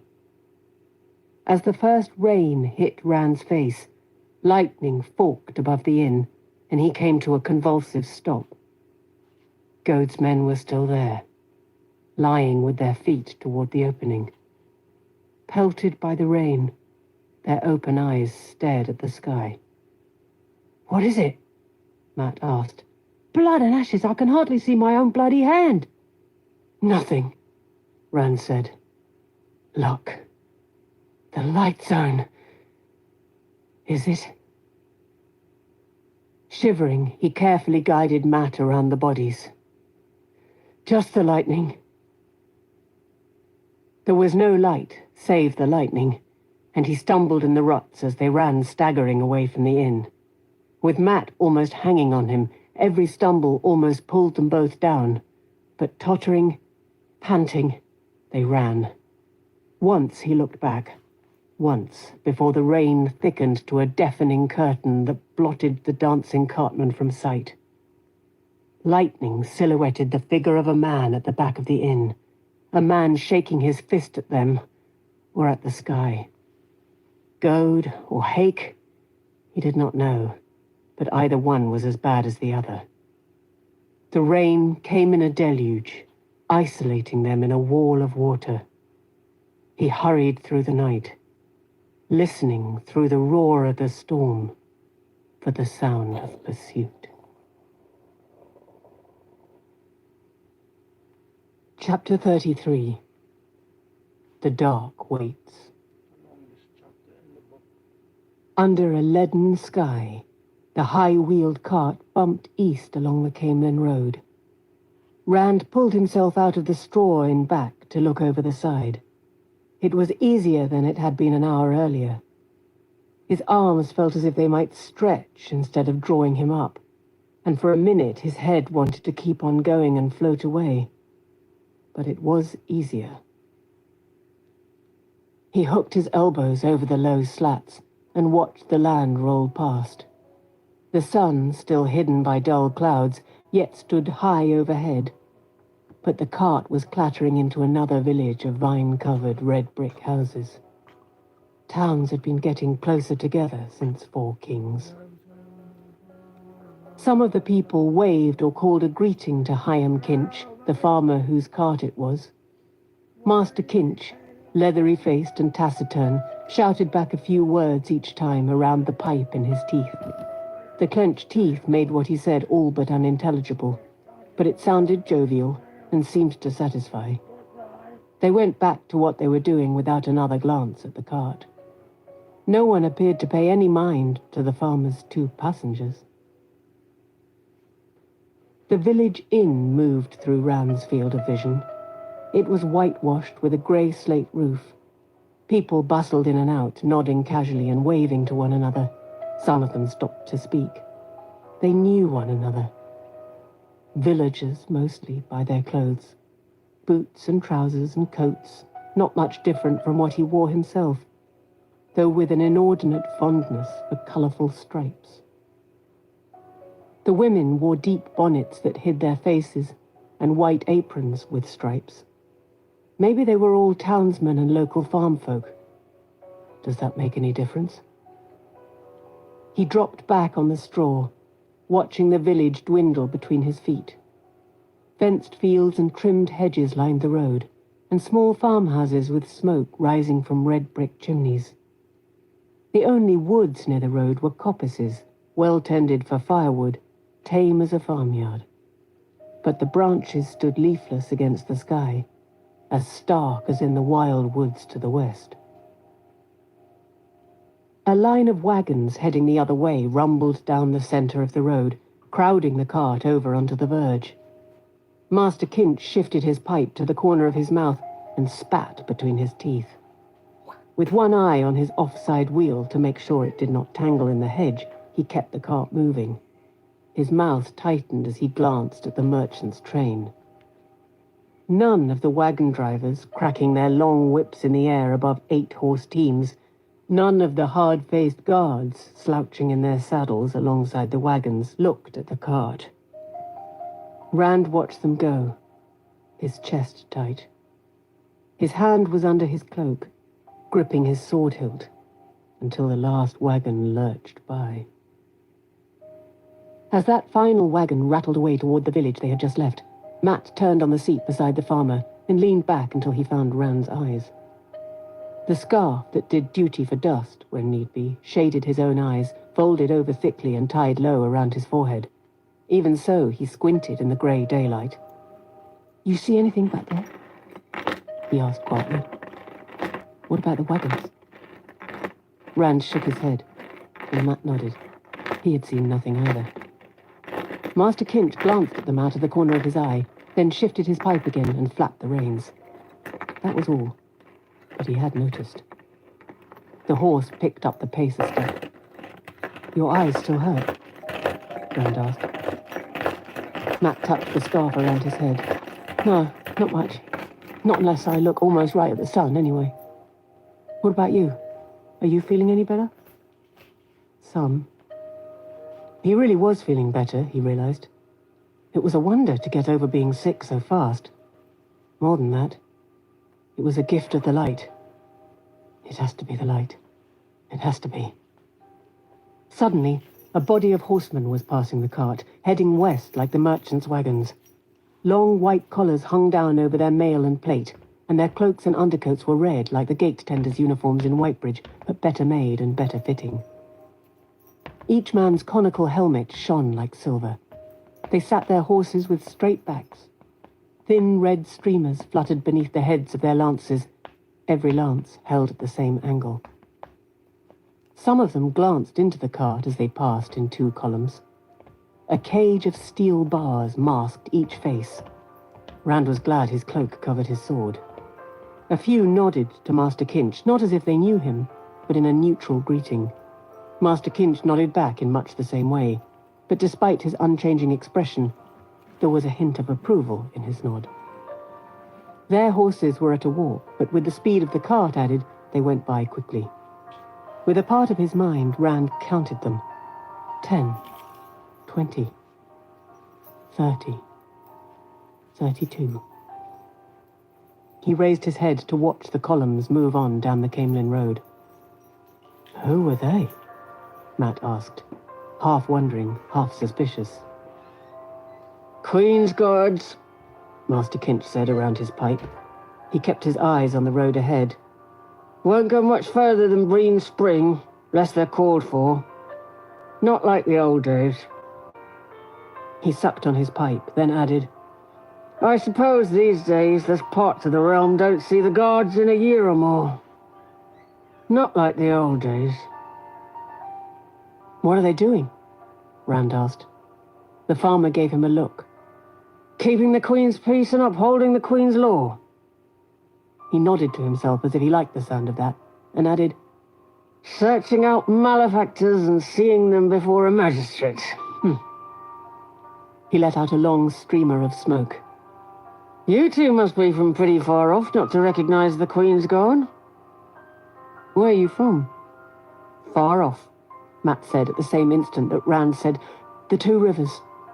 He wished he could take it back as soon as he said it. He still was not thinking clearly, trying to hide, and mentioning a name a Fade would hear like a bell. Master Kinch glanced at Matt out of the corner of his eye and puffed his pipe in silence for a while. "That's far off, all right," he said finally. "Almost to the border of the realm. But things must be worse than I thought if there's places in the realm where people don't even recognize the Queen's guards. Not like the old days at all." Rand wondered what Master Alvear would say if someone told him the 2 rivers was part of some queen's realm. The Queen of Andor, he supposed. Perhaps the mayor did know. He knew a lot of things that surprised Rand, and maybe others did too, but he had never heard anyone mention it. The Two Rivers was the Two Rivers. Each village handled its own problems, and if some difficulty involved more than one village, the mayors, and maybe the village councils, solved it between them. Master Kinch pulled on the reins, drawing the cart to a halt. Far as I go. A narrow cart path led off to the north. Several farmhouses were visible in that direction across open fields, ploughed but still bare of crops. 2 days we'll see you in Camelin. Least it would if your friend had his legs under him. Matt hopped down and retrieved his bow and other things, then helped Rand climb off the tail of the cart. Rand's bundles weighed on him, and his legs wobbled, but he shrugged off his friend's hand and tried a few steps on his own. He still felt unsteady, but his legs held him up. They even seemed to grow stronger as he used them. The farmer did not start his horse up again right away. He studied them for a minute, sucking on his pipe. You can rest up a day or two at my place if you want. Won't miss anything in that time, I suppose. Whatever sickness you're getting over, young fellow, well, the old woman and me, we already had about every sickness you can think of before you were born, and nursed our younglings through 'em too. I expect you'll pass the catching stage, anyway. Matt's eyes narrowed, and Rand caught himself frowning. Not everyone is part of it. It can't be everybody. Thank you, he said, but I'm all right. Really. How far to the next village? Carrisford. You can reach it before dark, walking. Master Kinch took his pipe from between his teeth and pursed his lips thoughtfully before going on. First off, I reckoned you for runaway prentices. But now I expect it's something more serious you're running from. Don't know what. Don't care. I'm a good enough judge to say you're not dog friends and not likely to rob or hurt anybody. Not like some on the road these days. I got in trouble a time or two myself when I was your age. You need a place to keep out of sight a few days, my farm is 5 miles that way. He jerked his head toward the cart track. And don't nobody ever come out there. Whatever's chasing you won't likely find you there. He cleared his throat as if embarrassed by speaking so many words together. How would you know what dark friends look like? Matt demanded. He backed away from the cart, and his hand went under his coat. What do you know about dark friends? Master Kinch's face tightened. Suit yourselves, he said, and clucked to his horse. The cart rolled off down the narrow path, and he never looked back. Matt looked at Rand, and his scowl faded. Sorry, Rand. You need a place to rest. Maybe if we go after him... He shrugged. I just can't get over the feeling that everybody's after us. Like, I wish I knew why they were. I wish it was over. I wish... He trailed off miserably. There are still some good people, Rand said. Matt started toward the cart path, jaw clenched as if it were the last thing he wanted to do. But Rand stopped him. We can't afford to stop just to rest, Matt. Besides, I don't think there is anywhere to hide. Matt nodded, his relief evident. He tried to take some of Rand's burdens, the saddlebags and Tom's cloak wrapped around the cased harp, but Rand held onto them. His legs really did feel stronger. Whatever's chasing us? He thought as they started off down the road. Not chasing. Waiting. The rain had continued through the night they staggered away from the dancing cartmen, hammering at them as hard as the thunder out of a black sky split by lightning. Their clothes became sodden in minutes. In an hour, Rand's skin felt sodden too. But they had left 4 kings behind them. Matt was all but blind in the dark, squinting painfully at the sharp flashes that made trees stand out starkly for an instant. Rand led him by the hand, but Matt still felt out each step uncertainly. Worry creased Rand's forehead. If Matt did not regain his sight, they would be slowed to a crawl. They would never get away. Matt seemed to sense his thought. Despite the hood of his cloak, the rain had plastered Matt's hair across his face. Rand, he said. You won't leave me, will you? If I can't keep up. His voice quavered. I won't leave you. Rand tightened his grip on his friend's hand. I won't leave you no matter what. Light help us. Thunder crashed overhead, and Matt stumbled, almost falling, almost pulling him down too. "We have to stop, Matt. If we keep going, you'll break a leg." "God!" Lightning split the dark right above them as Matt spoke, and the thunder crack pounded every other sound into the ground, but in the flash, Rand could make out the name on Matt's lips. "He's dead." "He has to be. Light. Let him be dead." He led Matt to some bushes the lightning flash had showed him. They had leaves enough to give a little shelter from the driving rain. Not as much as a good tree might, but he did not want to risk another lightning strike. They might not be so lucky next time. Huddled together beneath the bushes, they tried to arrange their cloaks to make a little tent over the branches. It was far too late to think of staying dry, but just stopping the incessant pelting of the raindrops would be something. They crouched against each other to share what little body warmth was left to them. Dripping wet as they were, and more drips coming through the cloaks, they shivered themselves into sleep. Rand knew right away it was a dream. He was back in the Four Kings, but the town was empty except for him. The wagons were there, but no people, no horses, no dogs. Nothing alive. He knew someone was waiting for him, though. As he walked down the rutted street, the buildings seemed to blur as they slid behind him. When he turned his head, they were all there, solid, but the indistinctness remained at the corners of his vision. It was as if only what he saw really existed, and then just while he was seeing. He was sure if he turned quickly enough, he would see... He was not sure what, but it made him uneasy thinking about it. The dancing cartman appeared in front of him. Somehow, its garish paint seemed grey and lifeless. He went in. Gode was there, at a table. He only recognized the man from his clothes, his silk and dark velvets. Gode's skin was red, burned and cracked and oozing. His face was almost a skull, his lips shriveled to bare teeth and gums. As Gode turned his head, some of his hair cracked off, powdering to soot when it hit his shoulder. His lidless eyes stared at Rand. "So you are dead," Rand said. He was surprised that he was not afraid. Perhaps it was knowing that it was a dream this time. "Yes," said Baalzamun's voice. "But he did find you for me. That deserves some reward, don't you think?" Rand turned and discovered he could be afraid, even knowing it was a dream. Baalzamun's clothes were the color of dried blood, and rage and hate and triumph battled on his face. "You see, youngling, you cannot hide from me forever. One way or another I find you. What protects you also makes you vulnerable. One time you hide, the next you light a signal fire. Come to me, youngling." He held out his hand to Rand. "If my hounds must pull you down, they may not be gentle. They are jealous of what you will be once you have knelt at my feet. It is your destiny. You belong to me." Gode's burned tongue made an angry, eager garble of sound. Rand tried to wet his lips, but he had no spit in his mouth. "No," he managed, and then the words came more easily. "I belong to myself. Not you. Not ever. Myself. If your dark friends kill me, you'll never have me." The fires in Baalzamun's face heated the room till the air swam. "Alive or dead, youngling, you are mine.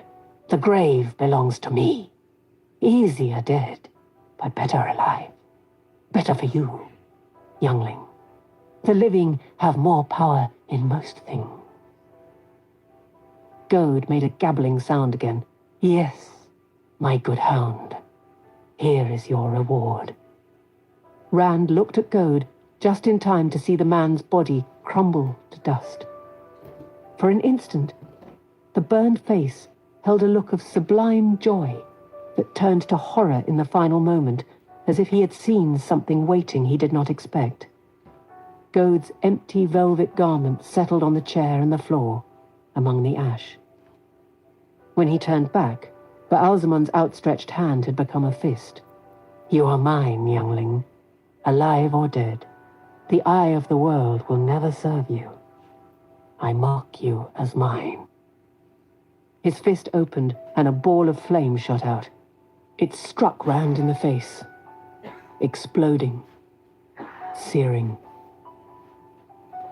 Rand lurched awake in the dark, water dripping through the cloaks onto his face. His hand trembled as he touched his cheeks. The skin felt tender, as if sunburned. Suddenly he realized Matt was twisting and moaning in his sleep. He shook him, and Matt came awake with a whimper. "My eyes! Oh, light, my eyes! He took my eyes!" Rand held him close, cradling him against his chest as if he were a baby. "You're all right, Matt. You're all right. He can't hurt us. We won't let him." He could feel Matt shaking, sobbing into his coat. "He can't hurt us," he whispered, and wished he believed it. "What protects you makes you vulnerable. I am going mad." Just before first light, the downpour dwindled, the last drizzle fading as dawn came. The clouds remained, threatening until well into the morning. The wind came up then, driving the clouds off to the south, bearing a warmthless sun and slicing through their dripping wet clothes. They had not slept again, but groggily they donned their cloaks and set off eastward, Rand leading Matt by the hand. After a while, Matt even felt well enough to complain about what the rain had done to his bowstring. Rand would not let him stop to exchange it for a dry string from his pocket, though. Not yet. They came on another village shortly after midday. Rand shivered harder at the sight of snug brick houses and smoke rising from chimneys. But he kept clear, leading Matt through the woods and fields to the south. A lone farmer, working with a spading fork in a muddy field, was the only person he saw, and he took care that the man did not see them, crouching through the trees. The farmer's attention was all on his work, but Rand kept one eye on him until he was lost to sight. If any of Gode's men were alive, perhaps they would believe he and Matt had taken the southern road out of Four Kings, when they could not find anyone who had seen them in this village. They came back to the road out of sight of the town, and walked their clothes, if not dry, at least to just damp. An hour beyond the town, a farmer gave them a ride in his half-empty hay wain. Rand had been taken by surprise while lost in worry about Matt. Matt shielded his eyes from the sun with his hand, weak as the afternoon light was, squinting through slitted lids even so, and he muttered continually about how bright the sun was. When Rand heard the rumble of the hay wain, it was too late already. The sodden road deadened sound, and the wagon with its 2-horse hitch was only 50 yards behind them, the driver already peering at them. To Rand's surprise, he drew up and offered them a lift. Rand hesitated, but it was too late to avoid being seen, and refusing a ride might fix them in the man's mind. He helped Matt up to the seat beside the farmer, then climbed up behind him. Alpert Mull was a stolid man with a square face and square hands, both worn and grooved from hard work and worry, and he wanted someone to talk to. His cows had gone dry, his chickens had stopped laying, and there was no pasture worth the name. For the first time in memory, he had had to buy hay, and half a wagon was all Old Bane would let him have. He wondered whether there was any chance of getting hay on his own land this year, or any kind of crop. "The Queen should do something, the light illumine her," he muttered, knuckling his forehead respectfully but absent-mindedly. He hardly looked at Rand or Matt, but when he let them down by the narrow rail-lined track that led off to his farm, he hesitated, then said, almost as if to himself, "I don't know what you're running from, and I don't want to. I have a wife and children, you understand? And my family. It's hard times for helping strangers." Matt tried to stick his hand under his coat, but Rand had his wrist, and he held on. He stood in the road, looking at the man without speaking. "If I was a good man," Mull said, "I'd offer a couple of lads soaked to the skin a place to dry out and get warm in front of my fire. But it's hard times. And strangers. I don't know what you're running from. And I don't want to. You understand? My family." Suddenly he pulled 2 long woolen scarves, dark and thick, out of his coat pocket. "It's not much. But here. Belong to my boys. They have others. You don't know me, understand? It's hard times." We never even saw you, Rand agreed as he took the scarves. You are a good man. The best we've met in days. The farmer looked surprised, then grateful. Gathering his reins, he turned his horses down the narrow lane. Before he completed the turn, Rand was leading Matt on down the Camelin road. The wind stiffened as dusk closed in. Matt began to ask querulously when they were going to stop, but Rand kept moving, pulling Matt behind him, searching for more shelter than a spot under a hedge. With their clothes still clammy and the wind getting colder by the minute, he was not sure they could survive another night in the open. Night fell without him spotting anything useful. The wind grew icy, beating his cloak. Then, through the darkness ahead, he saw lights. A village. His hand slid into his pocket, feeling the coins there. More than enough for a meal and a room for the two of them. A room out of the cold night. If they stayed in the open, in the wind and cold in damp clothes, anyone who found them would likely as not find only 2 corpses. They just had to keep from attracting any more notice than they could help. No playing the flute. And with his eyes, Matt certainly could not juggle. He grasped Matt's hand again and set out toward the beckoning lights. "When are we going to stop?" Matt asked again. The way he peered ahead with his head stuck forward, Rand was not sure if Matt could see him, much less the village lights. "When we're somewhere warm," he replied. Pools of light from house windows lit the streets of the town, and people walked them, unconcerned with what might be out in the dark. The only inn was a sprawling building all on one floor, with the look of having had rooms added in bunches over the years without any particular plan. The front door opened to let someone out, and a wave of laughter rolled out after him. Rand froze in the street, the drunken laughter at the dancing cartman echoing in his head. He watched the man go down the street with a none too steady stride, then took a deep breath and pushed the door open. He took care that his cloak covered his sword. Laughter swept over him. Lamps hanging from the high ceiling made the room bright, and right away he could see and feel the difference from Samuel Hake's inn. There was no drunkenness here, for one thing. The room was filled with people who looked to be farmers and townsmen, if not entirely sober, not too far from it. The laughter was real, if a bit forced around the edges.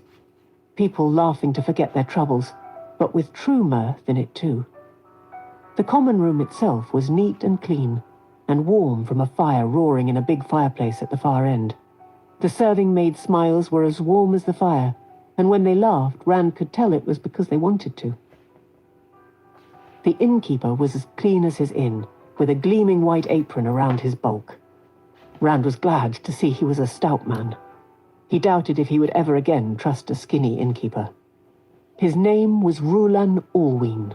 A good omen, Rand thought, with so much of the sound of Emond's Field to it, and he eyed them up and down, then politely mentioned paying in advance. "I'm not suggesting you're the sort, understand, but there's some on the road these days aren't too particular about paying up come morning. Seems to be a lot of young folks headed for Camelin." Rand was not offended, not as damp and bedraggled as he was. When Master Allween mentioned the price, though, his eyes widened, and Matt made a sound as if he had choked on something. The innkeeper's jowls swung as he shook his head regretfully, but he seemed to be used to it. "Times are hard," he said in a resigned voice. "There isn't much, and what there is costs 5 times what it used to. It'll be more next month. I'll lay oath on it." Rand dug his money out and looked at Matt. Matt's mouth tightened stubbornly. "You want to sleep under a hedge?" Rand asked. Matt sighed and reluctantly emptied his pocket. When the reckoning was paid, Rand grimaced at the little that remained to divide with Matt. But 10 minutes later they were eating stew at a table in a corner near the fireplace, pushing it onto their spoons with chunks of bread. The portions were not as large as Rand could have wished, but they were hot and filling. Warmth from the hearth seeped into him slowly.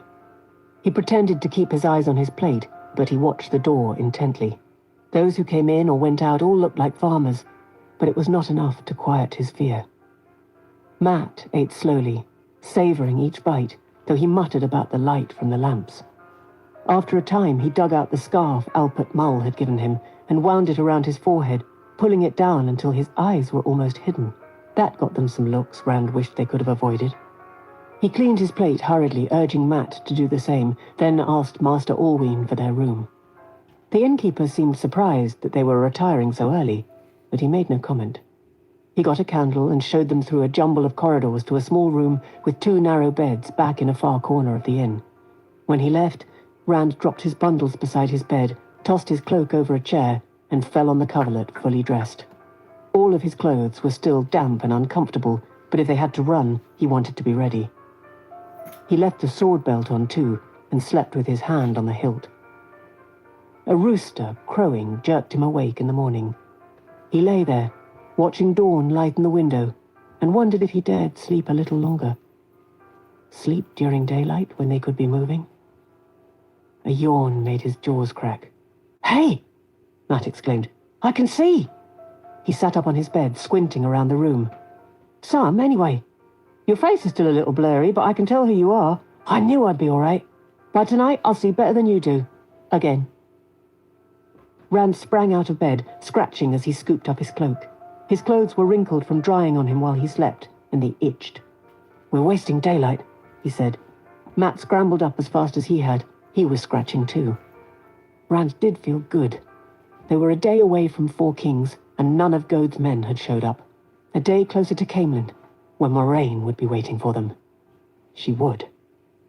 No more worrying about dark friends once they were back with the Aes Sedai and the Warder. It was strange to be looking forward so much to being with an Aes Sedai. Light. When I see Moraine again, I'll kiss her. He laughed at the thought. He felt good enough to invest some of their dwindling stock of coins in breakfast. A big loaf of bread and a pitcher of milk, cold from the spring house. They were eating in the back of the common room when a young man came in, a village youth by the look of him, with a cocky spring to his walk and twirling a cloth cap with a feather in it on one finger. The only other person in the room was an old man sweeping out. He never looked up from his broom.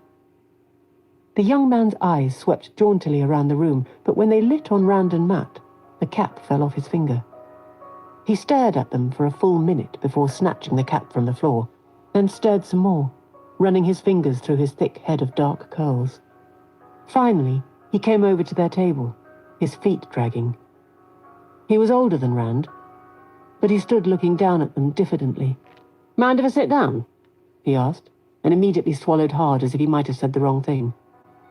Rand thought he might be hoping to share their breakfast, though he looked able to buy his own. His blue striped shirt was embroidered around the collar, and his dark blue cloak all around the hem. His leather boots had never been near any work that scuffed them that Rand could see. He nodded to a chair. Matt stared at the fellow as he drew the chair to the table. Rand could not tell if he was glaring or just trying to see clearly.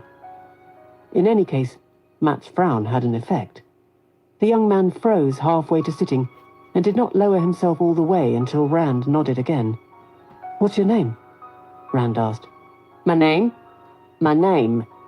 Ah, call me Peter." His eyes shifted nervously. "Ah, this is not my idea, you understand. I have to do it. I didn't want to, but they made me.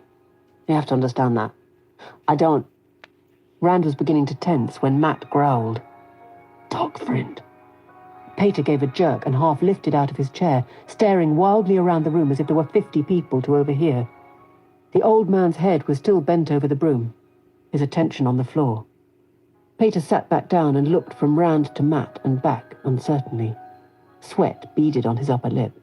It was accusation enough to make anyone sweat, but he said not a word against it.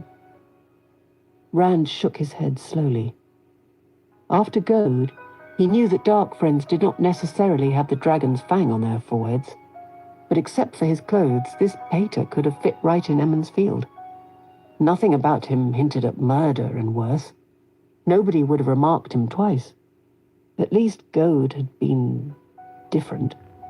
"Leave us alone," Rand said, "and tell your friends to leave us alone. We want nothing from them and they'll get nothing from us." "If you don't," Matt added fiercely, "I'll name you for what you are. See what your village friends think of that." Rand hoped he did not really mean it. That could cause as much trouble for the two of them as it did for Pater. Pater seemed to take the threat seriously. His face grew pale. I heard what happened at Four Kings. Some of it, anyway. Word travels. We have ways of hearing things. But there's nobody here to trap you. I'm alone, and I just want to talk. About what? Matt asked at the same time that Rand said, "We're not interested." They looked at each other, and Matt shrugged. "We're not interested," he said. Rand gulped the last of the milk and stuffed the heel of his half of the bread into his pocket. With their money almost gone, it might be their next meal. How to leave the inn? If Pater discovered that Matt was almost blind, he would tell others. Other dark friends. Once, Rand had seen a wolf separate a crippled sheep from the flock. There were other wolves around, and he could neither leave the flock nor get a clear shot with his bow. As soon as the sheep was alone, bleating with terror, hobbling frantically on 3 legs, the one wolf chasing it became 10, as if by magic. The memory of it turned his stomach. They could not stay there either. Even if Pater was telling the truth about being alone, how long would he stay that way? "Time to go, Matt," he said, and held his breath. As Matt started to stand, he pulled Pater's eyes to himself by leaning forward and saying, "Leave us alone, dark friend. I won't tell you again. Leave us alone." Pater swallowed hard and pressed back in his chair. There was no blood left in his face at all. It made Rand think of a murdral. By the time he looked back at Matt, Matt was on his feet, his awkwardness unseen. Rand hastily hung his own saddlebags and other bundles around him, trying to keep his cloak over the sword as he did. Maybe Pater already knew about it. Maybe Gode had told Baalzamon, and Baalzamon had told Pater. But he did not think so. He thought Pater had only the vaguest idea of what had happened in Four Kings. That was why he was so frightened. The comparatively bright outline of the door helped Matt make a beeline for it, if not quickly, then not slow enough to seem unnatural either. Rand followed closely, praying for him not to stumble. He was thankful Matt had a clear, straight path with no tables or chairs in the way. Behind him, Pater suddenly leaped to his feet. "Wait!" he said desperately. "You have to wait!" "Leave us alone!" Rand said without looking back. They were almost to the door, and Matt had not put a foot wrong yet. "Just listen to me," Pater said, and put his hand on Rand's shoulder to stop him. Images spun in his head. The Trolloc, Narg, leaping at him in his own home. The Murdral threatening at the stag and lion in Baerlon. Half-men everywhere. Fades chasing them to Shadow Lagoth, coming for them in Whitebridge. Dark friends everywhere. He whirled, his hand balling up. "I said, leave us alone!" His fist took Pater flush on the nose. The dark friend fell on his bottom and sat there on the floor staring at Rand. Blood trickled from his nose. "You won't get away." He spat angrily. "No matter how strong you are, the Great Lord of the Dark is stronger. The shadow will swallow you." There was a gasp from further into the common room, and the clatter of a broom handle hitting the floor. The old man with the broom had finally heard. He stood, staring wide-eyed at Pater. The blood drained from his wrinkled face, and his mouth worked, but no sound came out. Pater stared back for an instant, then gave a wild curse and sprang to his feet, darting out of the inn and down the street as if starving wolves were at his heels. The old man shifted his attention to Rand and Matt, looking not a whit less frightened. Rand hustled Matt out of the inn and out of the village as fast as he could, listening all the while for a hue and cry that never came, but was no less loud in his ears for that. "Blood and ashes," Matt growled. "They're always there, always right on our heels. We'll never get away." "No, they're not," Rand said. "If Baalzamon knew we were here, do you think he'd have left it to that fellow? There'd have been another Gode, and 20 or 30 bully boys.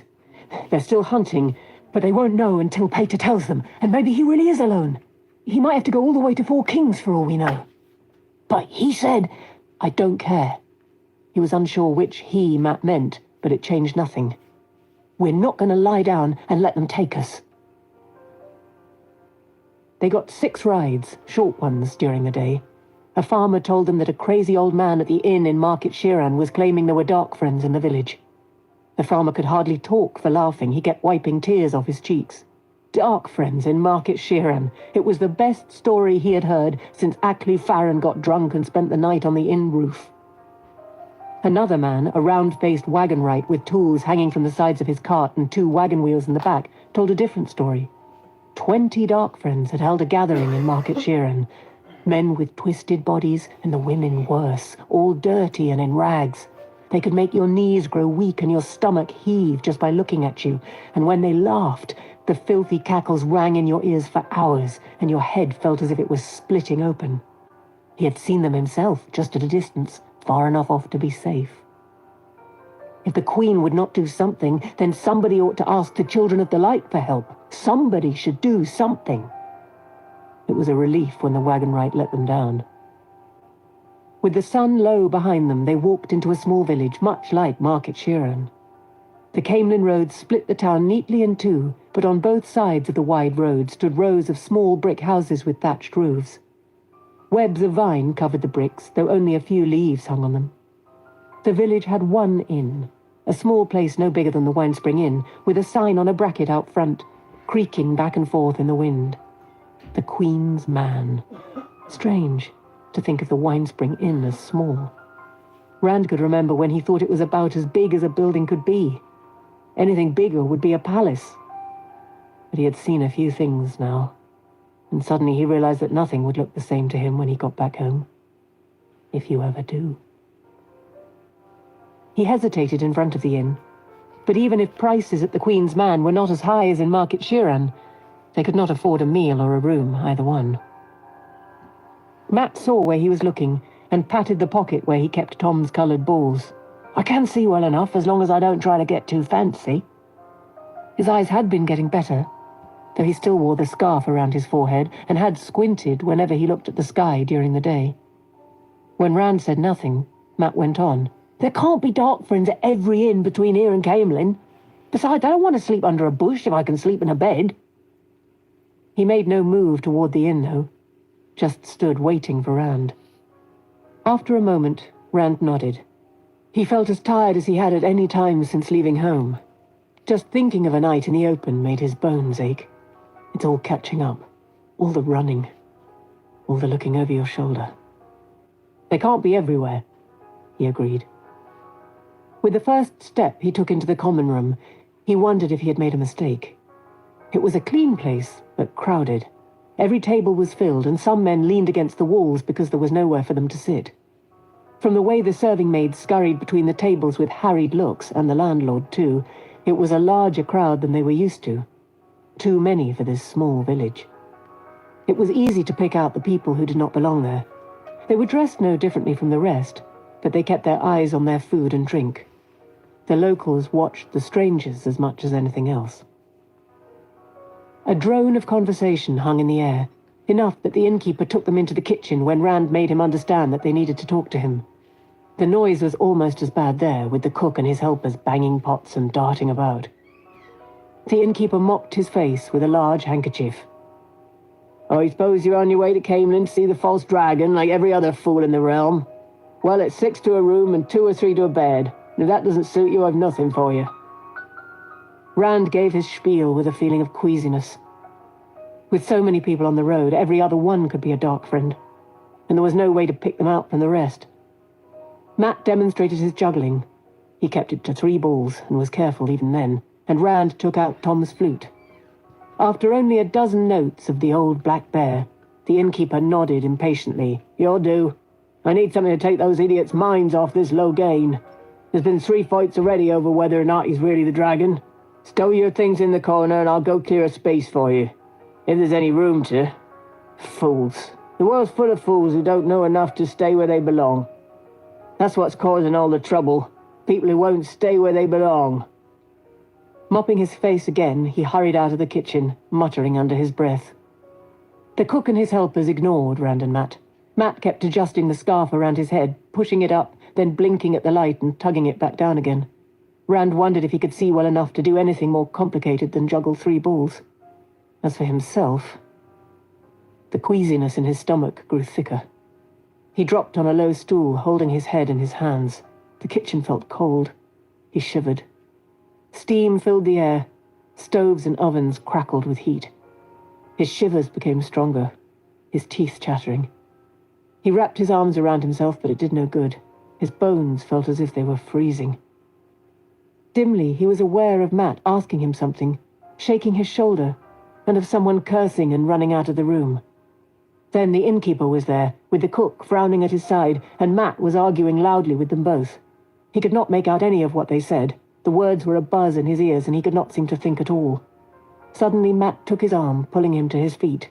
All of their things, saddlebags, blanket rolls, Tom's bundled cloak and instrument cases, hung from Matt's shoulders with his bow. The innkeeper was watching them, wiping his face anxiously. Weaving, more than half supported by Matt, Rand let his friends steer him toward the back door. Sorry, Matt. He managed. He could not stop his teeth from chattering. I must have been the rain. One more night out won't hurt, I guess. Twilight darkened the sky, spotted by a handful of stars. Not a bit of it, Matt said. He was trying to sound cheerful, but Rand could hear the hidden worry. He was scared the other folk would find out there was somebody sick in his inn. I told him if he kicked us out, I'd take you into the common room. That'd empty half his rooms in 10 minutes. For all his talk about fools, he doesn't want that. Then where? Here, Matt said, pulling open the stable door with a loud creak of hinges. It was darker inside than out, and the air smelled of hay and grain and horses, with a strong undersmell of manure. When Matt lowered him to the straw-covered floor, he folded over with his chest on his knees, still hugging himself and shaking from head to toe. All of his strength seemed to go for the shaking. He heard Matt stumble and curse and stumble again, then a clatter of metal. Suddenly light blossomed. Matt held up a battered old lantern. The inn was full. So was its stable. Every stall had a horse, some raising their heads and blinking at the light. Matt eyed the ladder to the hayloft, then looked at Rand crouched on the floor, and shook his head. Never get you up there, Matt muttered. Hanging the lantern on a nail, he scrambled up the ladder and began tossing down armloads of hay. Hurriedly climbing back down, he made a bed at the back of the stable and got Rand onto it. Matt covered him with both their cloaks, but Rand pushed them off almost immediately. Hot, he murmured. Vaguely, he knew that he had been cold only a moment before, but now he felt as if he were in an oven. He tugged at his collar, tossing his head. Hot! He felt Matt's hand on his forehead. "I'll be right back," Matt said, and disappeared. He twisted fitfully on the hay, how long he was not sure, until Matt returned with a heaped plate in one hand, a pitcher in the other, and 2 white cups dangling from fingers by their handles. "There's no wisdom here," he said, dropping to his knees beside Rand. He filled one of the cups and held it to Rand's mouth. Rand gulped the water down as if he had had nothing to drink in days. That was how he felt. "I don't even know what wisdom is. What they do have is somebody called Mother Brune, but she's off somewhere birthing a baby and nobody knows when she'll be back. I did get some bread and cheese and sausage. Good master-in-law will give us anything as long as we stay out of sight of his guests. Here, try some." Rand turned his head away from the food. The sight of it, the thought of it, made his stomach heave. After a minute, Matt sighed and settled down to eat himself. Rand kept his eyes averted and tried not to listen.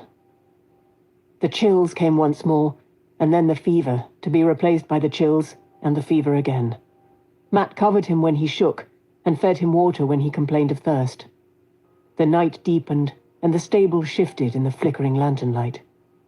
Shadows took shape and moved on their own. Then he saw Baalzamon striding down the stable, eyes burning, a murdral at either side with faces hidden in the depths of their black cowls. Fingers scrabbling for his sword hilt, he tried to get to his feet, yelling, "Matt! Matt, they're here! Light! They're here!" Matt jerked awake where he sat cross-legged against the wall. "What? Dark friends? Where?" Wavering on his knees, Rand pointed frantically down the stable, and gaped. Shadows stirred, and a horse stamped in its sleep. Nothing more. He fell back on the straw. "There's nobody but us," Matt said. "Here, let me take that." He reached for Rand's sword belt, but Rand tightened his grip on the hilt. No, I have to keep it. He's my father. You understand? He's my father. The shivering swept over him once more, but he clung to the sword as if to a lifeline. My father! Matt gave up trying to take it and pulled the cloaks back over him. There were other visitations in the night while Matt dozed. Rand was never sure if they were really there or not. Sometimes he looked at Matt with his head on his chest, wondering if he would see them too if he woke. Egwene stepped out of the shadows, her hair in a long dark braid as it had been in Emond's Field, her face pained and mournful. "Why did you leave us?" she asked. "We're dead because you left us." Rand shook his head weakly on the hay. "No, Egwene. I didn't want to leave you. Please. We're all dead," she said sadly. "And death is the kingdom of the Dark One. The Dark One has us because you abandoned us." "No! I had no choice, Egwene. Please, Egwene, don't go! Come back! Egwene!" But she turned into the shadows, and was shadow. Moraine's expression was serene, but her face was bloodless and pale. Her cloak might as well have been a shroud, and her voice was a lash. "That is right, Rand al'Thor. You have no choice. You must go to Tarvalon, or the Dark One will take you for his own. Eternity chained in the shadow. Only Aes Sedai can save you now. Only Aes Sedai." Tom grinned at him sardonically. The Gleeman's clothes hung in charred rags that made him see the flashes of light as Tom wrestled with the Fade to give them time to run. The flesh under the rags was blackened and burned. "Trust Aes Sedai, boy, and you'll wish you were dead. Remember, the price of Aes Sedai help is always smaller than you can believe, always greater than you can imagine. And what Aja will find you first, eh? Red? Maybe black. Best to run, boy. Run." Lan's stare was as hard as granite, and blood covered his face. "Strange to see a heron-marked blade in the hands of a sheepherder. Are you worthy of it? You had better be. You're alone now. Nothing to hold to behind you, and nothing before. And anyone can be a dark friend." He smiled a wolf smile, and blood poured out of his mouth. "Anyone." Perrin came, accusing, pleading for help. Mistress Alvia weeping for her daughter, and Bael Domon cursing him for bringing Fades down on his vessel, and Master Fitch wringing his hands over the ashes of his inn, and Min screaming in a Trollocs' clutches. People he knew, people he had only met. But the worst was Tam. Tam stood over him, frowning and shaking his head, and said not a word. "You have to tell me," Rand begged him. "Who am I? Tell me, please. Who am I? Who am I?" he shouted. "Easy, Rand." For a moment he thought it was Tam answering. But then he saw that Tam was gone. Matt bent over him, holding a cup of water to his lips. "Just rest easy. You're Rand al'Thor, that's who you are. With the ugliest face and the thickest head in the Two Rivers. Hey, you're sweating. The fever's broken." "Rand al'Thor," Rand whispered. Matt nodded, and there was something so comforting in it that Rand drifted off to sleep without even touching the water. It was a sleep untroubled by dreams, at least by any he remembered, but light enough that his eyes drifted open whenever Matt checked on him. Once he wondered if Matt was getting any sleep at all, but he fell back asleep himself before the thought got very far. The squeal of the door hinges roused him fully, but for a moment he only lay there in the hay, wishing he was still asleep. Asleep, he would not be aware of his body. His muscles ached like wrung-out rags, and had about as much strength. Weakly, he tried to raise his head.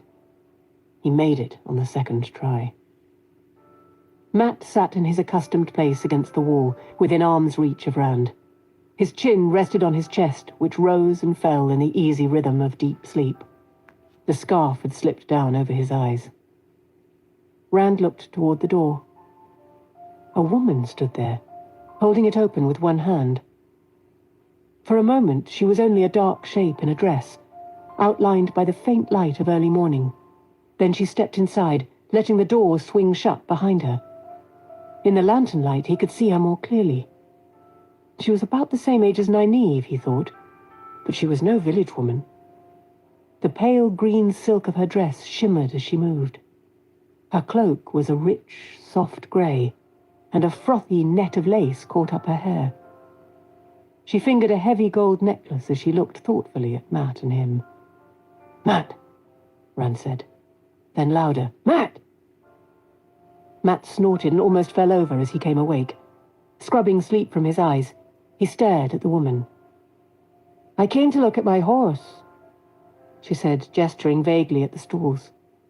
She never took her eyes away from the two of them, though. "Are you ill?" "He's all right," Matt said stiffly. "He just caught a chill in the rain, that's all." "Perhaps I should look at him," she said. "I have some knowledge." Rand wondered if she were Aes Sedai. Even more than her clothes, her self-assured manner, the way she held her head as if on the point of giving a command, did not belong here. And if she is Aes Sedai, of what Aja? "I'm fine now," he told her. "Really, there's no need." But she came down the length of the stable, holding her skirt up and placing her grey slippers gingerly. With a grimace for the straw, she knelt beside him and felt his forehead. "No fever," she said, studying him with a frown. She was pretty in a sharp-featured fashion, but there was no warmth in her face. It was not cold, either. It just seemed to lack any feeling whatsoever. "You were sick, though?" "Yes. Yes. And still weak as a day-old kitten. I think..." She reached under her cloak, and suddenly things were happening too fast for Rand to do more than give a strangled shout. Her hand flashed from under her cloak. Something glittered as she lunged across Rand toward Matt. Matt toppled sideways in a flurry of motion, and there was a solid chunk of metal driven into wood. It all took just an instant, and then everything was still. Matt lay half on his back, one hand gripping her wrist just above the dagger she had driven into the wall where his chest had been, his other hand holding the blade from Shadar Logoth to her throat. Moving nothing but her eyes, she tried to look down at the dagger Matt held. Eyes widening, she drew a ragged breath and tried to pull back from it, but he kept the edge against her skin. After that, she was as still as a stone. Licking his lips, Rand stared at the tableau above him. Even if he had not been so weak, he did not believe he could have moved. Then his eyes fell on her dagger, and his mouth went dry. The wood around the blade was blackening. Thin tendrils of smoke rose from the char. "Matt! Matt! Her dagger!" Matt flicked a glance at the dagger, then back to the woman. But she had not moved. She was licking her lips nervously. Roughly, Matt pried her hand off the hilt and gave her a push. She toppled back, sprawling away from them and catching herself with her hands behind her, still watching the blade in his hand. "Don't move," he said. "I'll use this if you move. Believe me, I will." She nodded slowly. Her eyes never left Matt's dagger. "Watch her, Rand." Rand was not sure what he was supposed to do if she tried anything. Shout, maybe? He certainly could not run after her if she tried to flee. But she sat there without twitching, while Matt yanked her dagger free of the wall. The black spot stopped growing, though a faint wisp of smoke still trailed up from it. Matt looked around for somewhere to put the dagger, then thrust it toward Rand. He took it gingerly as if it were a live adder. It looked ordinary, if ornate, with a pale ivory hilt and a narrow, gleaming blade no longer than the palm of his hand. Just a dagger. Only he had seen what it could do. The hilt was not even warm, but his hand began to sweat. He hoped he did not drop it in the hay. The woman did not move from her sprawl as she watched Matt slowly turn toward her. She watched him as if wondering what he would do next. But Rand saw the sudden tightening of Matt's eyes, the tightening of his hand on the dagger. "Matt, no! She tried to kill me, Rand! She'd have killed you too! She's a dark friend!" Matt spat the word. "But we're not," Rand said. The woman gasped as if she had just realized what Matt had intended. "We are not, Matt." For a moment, Matt remained frozen, the blade in his fist catching the lantern light. Then he nodded. "Move over there," he told the woman, gesturing with the dagger toward the door to the tack room. She got to her feet slowly, pausing to brush the straw from her dress. Even when she started in the direction Matt indicated, she moved as if there were no reason to hurry. But Rand noticed that she kept a wary eye on the ruby-hilted dagger in Matt's hand. "You really should stop struggling," she said. "It would be for the best in the end. You will see." "The best?" Matt said wryly, rubbing his chest where her blade would have gone if he had not moved. "Get over there." She gave a casual shrug as she obeyed. "A mistake. There has been considerable confusion since what happened with that egotistical fool Gold. Not to mention whoever the idiot was who started the panic in Market Shiran. No one is sure what happened there, or how. That makes it more dangerous for you, don't you see? You will have honored places if you come to the Great Lord of your own free will. But as long as you run, there will be pursuit. And who can tell what will happen then?" Rand felt a chill. "My hounds are jealous, and may not be gentle." "So you're having trouble with a couple of farm boys?" Matt's laugh was grim. "Maybe your dark friends aren't as dangerous as I've always heard." He flung open the door of the tack room and stepped back. She paused just through the doorway, looking at him over her shoulder. Her gaze was ice, and her voice colder still. "You will find out how dangerous we are when the Murdrow gets here." Whatever else she had to say was cut off as Matt slammed the door and pulled the bar down into its brackets. When he turned, his eyes were worried. "Fade," he said in a tight voice, tucking the dagger back under his coat. "Coming here," she says. "How are your legs?" "I can't dance," Rand muttered, "but if you'll help me get on my feet, I can walk." He looked at the blade in his hand and shuddered. "Blood and ashes. I'll run." Hurriedly hanging himself about with their possessions, Matt pulled Rand to his feet. Rand's legs wobbled, and he had to lean on his friend to stay upright, but he tried not to slow Matt down. He held the woman's dagger well away from himself. Outside the door was a bucket of water. He tossed the dagger into it as they passed. The blade entered the water with a hiss. Steam rose from the surface. Grimacing, he tried to take faster steps. With light come, there were plenty of people in the streets, even so early. They were about their own business, though, and no one had any attention to spare for two young men walking out of the village, not with so many strangers about. Just the same, Rand stiffened every muscle, trying to stand straight. With each step, he wondered if any of the folk hurrying by were dark friends, or any of them waiting for the woman with the dagger, for the Fade. A mile outside the village, his strength gave out. 1 minute he was panting along, hanging on Matt. The next they were both on the ground. "We have to keep going," Matt said. He scrubbed his hand through his hair, then tugged the scarf down above his eyes. "Sooner or later, somebody will let her out, and they'll be after us again." "I know," Rand panted. "I know. Give me a hand." Matt pulled him up again, but he wavered there, knowing it was no good. The first time he tried to take a step, he would be flat on his face again. Holding him upright, Matt waited impatiently for a horse cart approaching from the village to pass them. Matt gave a grunt of surprise when the cart slowed to a stop before them. A leathery-faced man looked down from the driver's seat. "Something wrong with him?" the man asked around his pipe. "He's just tired," Matt said. Rand could see that was not going to do, not leaning on Matt the way he was. He let go of Matt and took a step away from him. His legs quivered, but he willed himself to stay erect. "I haven't slept in 2 days," he said. "Ate something that made me sick. I'm better now, but I haven't slept." The man blew a streamer of smoke from the corner of his mouth. "Going to Camelin, are you?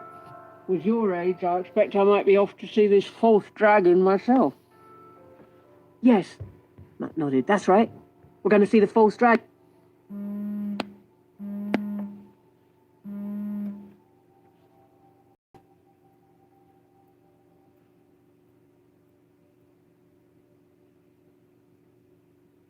The straw, not up here. Name something that made me sick. I'm better now, but I haven't slept. The man blew a streamer of smoke from the corner of his mouth. Going to Camelin, are you? With your age, I expect I might be off to see this false dragon myself. Yes, Matt nodded. That's right. We're going to see the false dragon. Well, climb on up then. Your friend in the back. If he's sick again, best it's on the straw, not up here. Name's Hyam Kinch. Chapter 34. The Last Village. It was after dark when they reached Carrisford, longer than Rand had thought it would take from what Master Kinch said when he let them down. He wondered if his whole sense of time was getting skewed. Only 3 nights since Howell Goad and 4 Kings, 2 since Pater had surprised them in Market Sheeran. Just a bare day since the nameless dark-friend woman tried to kill them in the stable of the Queen's man. But even that seemed a year ago, or a lifetime. Whatever was happening to time, Carrisford appeared normal enough, on the surface at least. Neat, vine-covered brick houses and narrow lanes, except for the Camelin Road itself. Quiet and outwardly peaceful. But what's underneath? He wondered. Market Sheeran had been peaceful to look at, and so had the village where the woman... He had never learned the name of that one, and he did not want to think about it. Light spilled from the windows of the houses into streets all but empty of people. That suited Rand. Slinking from corner to corner, he avoided the few people abroad. Matt stuck to his shoulder, freezing when the crunch of gravel announced the approach of a villager, dodging from shadow to shadow when the dim shape had gone past. The River Carey was a bare 30 paces wide there, and the black water moved sluggishly, but the ford had long since been bridged over. Centuries of rain and wind had worn the stone abutments until they seemed almost like natural formations. Years of freight wagons and merchant trains had ground at the thick wooden planks, too. Loose boards rattled under their boots, sounding as loud as drums. Until long after they were through the village and into the countryside beyond, Rand waited for a voice to demand to know who they were. Or, worse, knowing who they were. The countryside had been filling up the further they went, becoming more and more settled. There were always the lights of farmhouses in sight. Hedges and rail fences lined the road and the fields beyond. Always the fields were there, and never a stretch of woods close to the road. It seemed as if they were always on the outskirts of a village, even when they were hours from the nearest town. Neat and peaceful, and with never an indication that dark friends or worse might be lurking. Abruptly, Matt sat down in the road. He had pushed the scarf up on top of his head, now that the only light came from the moon. 2 paces to the span, he muttered. 1,000 spans to the mile, 4 miles to the league. I'm not walking another 10 paces unless there's a place to sleep at the end of it. Something to eat wouldn't be amiss either. You haven't been hiding anything in your pockets, have you? An apple, maybe? I won't hold it against you if you have. You could at least look. Rand peered down the road both ways. They were the only things moving in the night. Or they had been. He glanced at Matt, who had pulled off one boot and was rubbing his foot. His own feet hurt, too. A tremor ran up his legs, as if to tell him he had not yet regained as much strength as he thought. Dark mounds stood in a field just ahead of them. Haystacks, diminished by winter feeding, but still haystacks. He nudged Matt with his toe. We'll sleep there. Haystacks again, Matt sighed, but he tugged on his boot and got up. The wind was rising, the night chill growing deeper. They climbed over the smooth poles of the fence and quickly were burrowing into the hay. The tarp that kept the rain off the hay cut the wind, too. Rand twisted around in the hollow he had made until he found a comfortable position. Hay still managed to poke at him through his clothes, but he had learned to put up with that. He tried counting the haystacks he had slept in since Whitebridge. Heroes in the stories never had to sleep in haystacks or under hedges. But it was not easy to pretend anymore that he was a hero in a story, even for a little while. With a sigh, he pulled his collar up in the hopes of keeping hay from getting down his back. Rand, Matt said softly. Rand, do you think we'll make it? Tarvalon? It's a long way yet, but... Camelin. Do you think we'll make it to Camelin? Rand raised his head, but it was dark in their burrow. The only thing that told him where Matt was his voice. Master Kinch said 2 days. Day after tomorrow, the next day, we'll get there.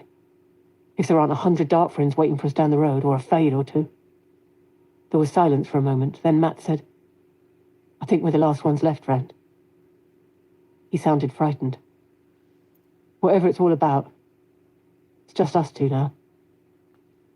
Just us. Rand shook his head. He knew Matt could not see in the darkness, but it was more for himself than Matt anyway. Go to sleep, Matt, he said tiredly. But he lay awake a long time himself before sleep came. Just us. A cock's crow woke him, and he scrambled out into the false dawn, brushing hay off his clothes. Despite his precautions, some had worked its way down his back. The straws clung between his shoulder blades, itching. He took off his coat and pulled his shirt out of his breeches to get to it. It was while he had one hand down the back of his neck and the other twisted up behind him that he became aware of the people. The sun was not yet truly up, but already a steady trickle moved down the road in ones and twos, trudging towards Camelin, some with packs or bundles on their backs, others with nothing but a walking staff, if that. Most were young men, but here and there was a girl or someone older. One and all, they had the travel-stained look of having walked a long way. Some had their eyes on their feet and a weary slump to their shoulders, early as it was. Others had their gaze fixed on something out of sight ahead, something toward the dawn. Matt rolled out of the haystack, scratching vigorously. He only paused long enough to wrap the scarf around his head. It shaded his eyes a little less this morning. You think we might get something to eat today? Rand's stomach rumbled in sympathy. We can think about that when we're on the road, he said. Hastily arranging his clothes, he dug his share of their bundles out of the haystack. By the time they reached the fence, Matt had noticed the people too. He frowned, stopping in the field while Rand climbed over. A young man, not much older than they, glanced at them as he passed. His clothes were dusty, and so was the blanket roll strapped across his back. Where are you bound? Matt called. Why, Camelin, for to see the dragon! The fellow shouted back without stopping. He raised an eyebrow at the blankets and saddlebags hanging from their shoulders, and added, Just like you! With a laugh, he went on, his eyes already seeking eagerly ahead. Matt asked the same question several times during the day, and the only people who did not give much the same answer were local folk. If those answered at all, it was by spitting and turning away in disgust. They turned away, but they kept a watchful eye, too. They looked at all the travellers the same way, out of the corners of their eyes. Their faces said strangers might get up to anything if not watched. People who lived in the area were not only wary of the strangers, they seemed more than a little put out. Just enough people were on the road, scattered out just enough, that when farmers' carts and wagons appeared with the sun peeking over the horizon, even their usually slow pace was halved. None of them was in any mood to give a ride. A sour grimace and maybe a curse for the work they were missing were more likely. The merchants' wagons rolled by with little hindrance beyond shaken fists, whether they were going toward Camelin or away from it. When the first merchants' train appeared, early on in the morning, coming at a stiff trot with the sun barely above the horizon behind the wagons, Rand stepped out of the road. They gave no sign of slowing for anything, and he saw other folks scrambling out of the way. He moved all the way over onto the verge, but kept walking. A flicker of motion as the first wagon rumbled close was all the warning he had. He went sprawling on the ground as the wagon driver's whip cracked in the air where his head had been. From where he lay, he met the driver's eyes as the wagon rolled by. Hard eyes, above a mouth in a tight grimace. Not a care that he might have drawn blood, or taken an eye. Light blind you! Matt shouted after the wagon. You can't! A mounted guard caught him on the shoulder with the butt of his spear, knocking him down atop Rand. Out of the way, you dirty dart friend! The guard growled without slowing. After that, they kept their distance from the wagons. There were certainly enough of them. The rattle and clatter of one hardly faded before another could be heard coming. Guards and drivers, they all stared at the travellers heading for Camelin as if seeing dirt walk. Once, Rand misjudged a driver's whip just by the length of the tip. Clapping his hand to the shallow gash over his eyebrow, he swallowed hard to keep from vomiting at how close it had come to his eye. The driver smirked at him. With his other hand, he grabbed Matt to stop him knocking an arrow. Let it go, he said. He jerked his head at the guards riding alongside the wagons. Some of them were laughing. Others gave Matt's bow a hard eye. If we're lucky, they just beat us with their spears. If we're lucky. Matt grunted sourly, but he let Rand pull him on down the road. Twice, squadrons of the Queen's Guards came trotting down the road, streamers on their lances fluttering in the wind. Some of the farmers hailed them, wanting something done about the strangers, and the guards always paused patiently to listen. Near midday, Rand stopped to listen to one such conversation. Behind the bars of his helmet, the guard captain's mouth was a tight line. "If one of them steals something or trespasses on your land," he growled at the lanky farmer, frowning beside his stirrup, "I'll haul him before a magistrate, but they break no Queen's law by walking on the Queen's highway." "But they're all over the place," the farmer protested. "Who knows who they are, or what they are?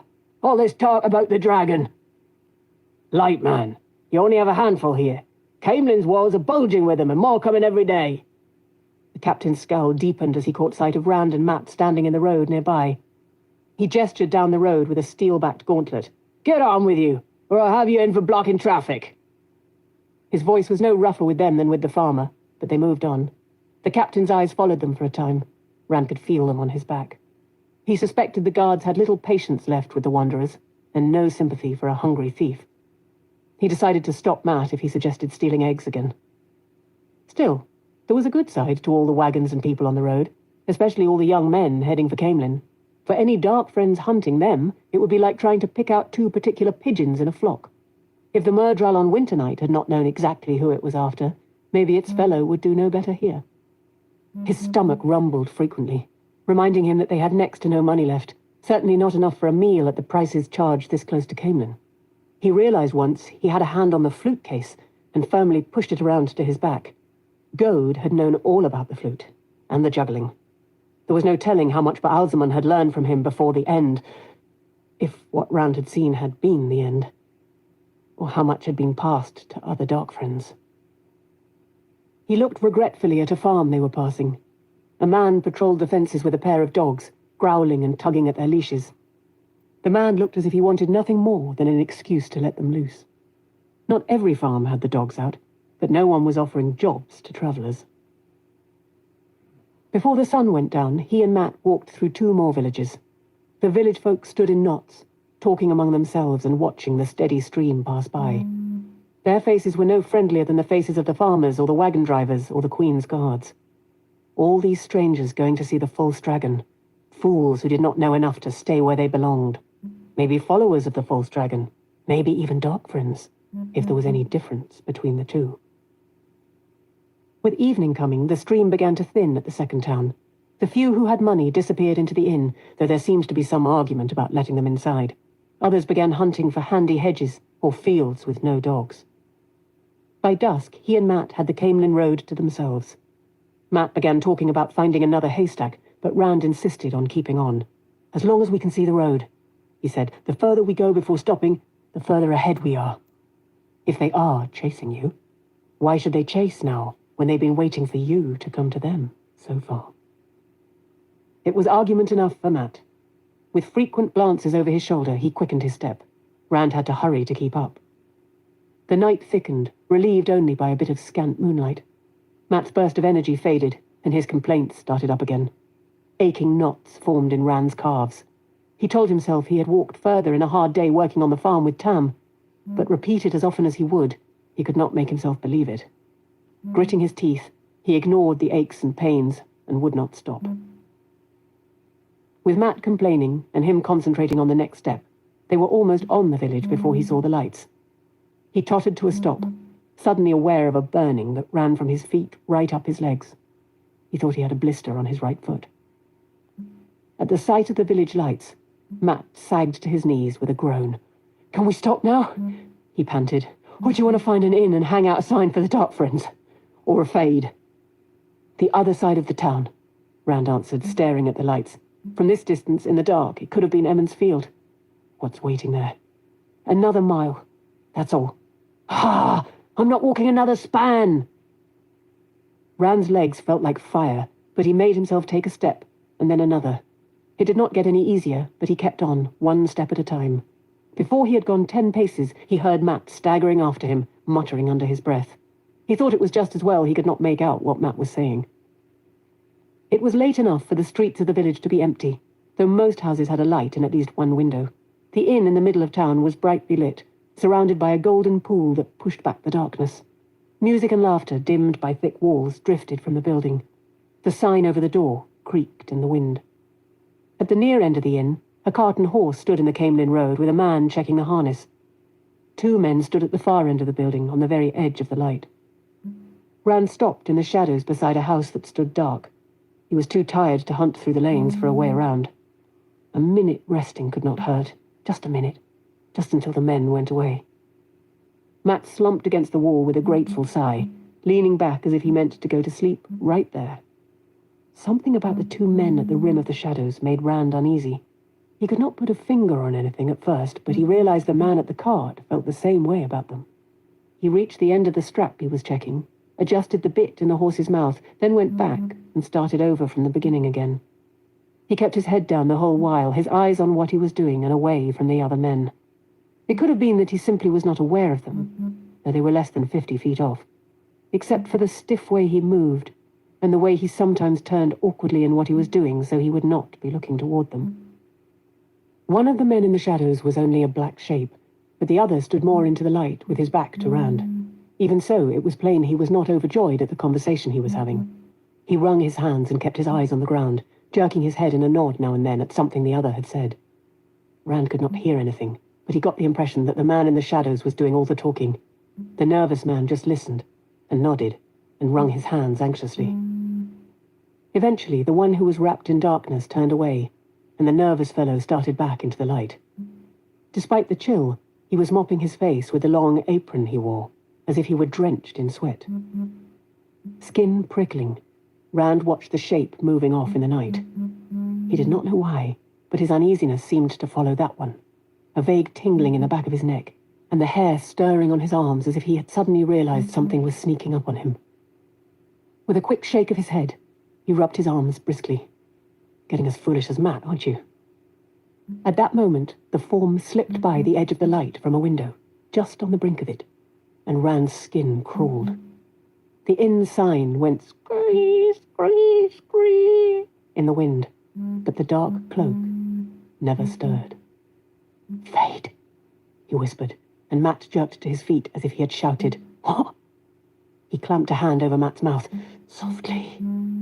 The dark shape was lost in the darkness. Where? It's gone now, I think. I hope. He took his hand away. The only sound Matt made was a long, indrawn breath. The nervous man was almost to the inn door. He stopped and smoothed down his apron, visibly composing himself before he went inside. "Strange friends you've got, Raymond Holdwyn," the man by the cart said suddenly. It was an old man's voice, but strong. The speaker straightened, shaking his head. "Strange friends in the dark for an innkeeper."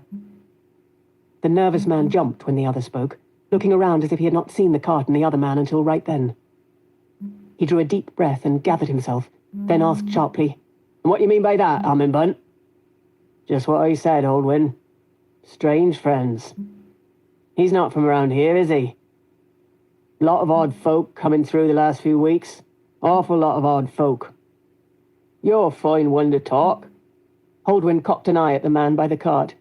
"I know a lot of men, even men from Camelin. Not like you, cooped up alone out in that farm of yours." He paused, then went on as if he thought he had to explain further. "He's from Four Kings, looking for a couple of thieves. Young men. They stole a heron-marked sword from him." Rand's breath had caught at the mention of Four Kings. At the mention of the sword, he glanced at Matt.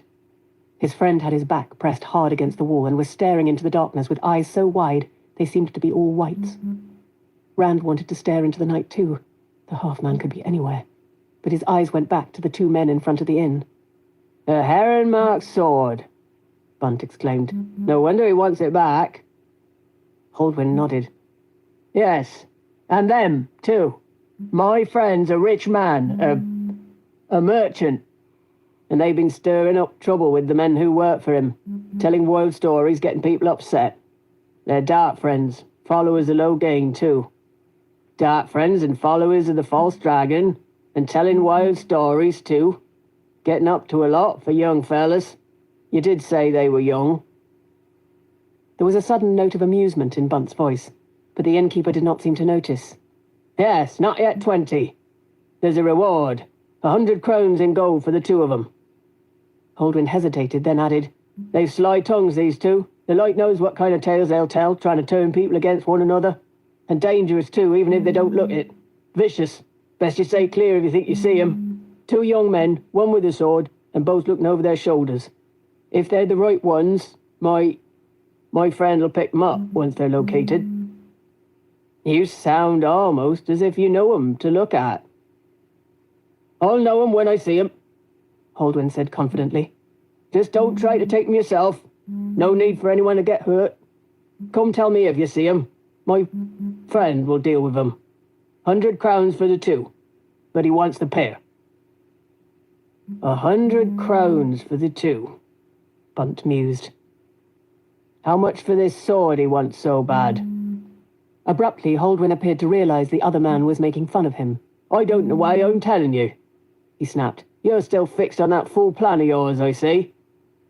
Not such a fool plan, Bunt replied placidly. There might not be another false dragon to see before I die. Light send it so, and I'm too old to eat some merchant's dust all the way to Camelin. I'll have the road to myself, and I'll be in Camelin bright and early tomorrow. To yourself? The innkeeper's voice had a nasty quiver. You can never tell what might be out in the night, Almond Bunt. All alone on the road in the dark. Even if somebody hears you scream, there's no one'll unbar a door to help. Not these days, Bunt. Not your nearest neighbour. None of that seemed to ruffle the old farmer at all. He answered as calmly as before. If the Queen's guards can't keep the road safe this close to Camelin, then we're none of us safe even in our own beds. If you ask me, one thing the guards could do to make sure the roads are safe would be to clap that friend of yours in irons, sneaking around in the dark, afraid to let anybody get a look at him. Can't tell me he's not up to no good. Afraid, Holdwyn exclaimed. You old fool. If you knew. His teeth clicked shut abruptly, and he gave himself a shake. I don't know why I'm wasting time on you. Get off with you. Stop cluttering up the front of my place of business. The door of the inn boomed shut behind him. Muttering to himself, Bunt took hold of the edge of the cart seat and set his foot on the wheel hub. Rand hesitated only a moment. Matt caught his arm as he started forward. Are you crazy, Rand? He'll recognize us for sure. You'd rather stay here with a fade around? How far do you think we'll get on foot before it finds us? He tried not to think of how far they would get in a cart if it found them. He shook free of Matt and trotted up the road. He carefully held his cloak shut so the sword was hidden. The wind and the cold were excuse enough for that. I couldn't help overhearing you're going to Camelin, he said. Bunt gave a start, jerking a quarterstaff out of the cart. His leathery face was a mass of wrinkles, and half his teeth were gone, but his gnarled hands held the staff steady. After a minute, he lowered one end of the staff to the ground and leaned on it. So you two are going to Camelin to see the dragon, eh? Rand had not realized that Matt had followed him. Matt was keeping well back, though, out of the light, watching the inn and the old farmer with as much suspicion as he was the knight. The false dragon, Rand said with emphasis. Bunt nodded. Of course. Of course. He threw a sideways look at the inn, then abruptly shoved his staff back under the cart seat. Well, if you want a ride, get in. I've wasted enough time. He was already climbing to the seat. Rand clambered over the back as the farmer flicked the reins. Matt ran to catch up as the cart started off. Rand caught his arms and pulled him aboard. The village faded quickly into the night at the pace Bunt set. Rand lay back on the bare boards, fighting the lulling creak of the wheels. Matt stifled his yawns with a fist, warily staring into the countryside. Darkness weighed heavily on the fields and farms, dotted out. Even a blowing pig finds an acorn sometimes.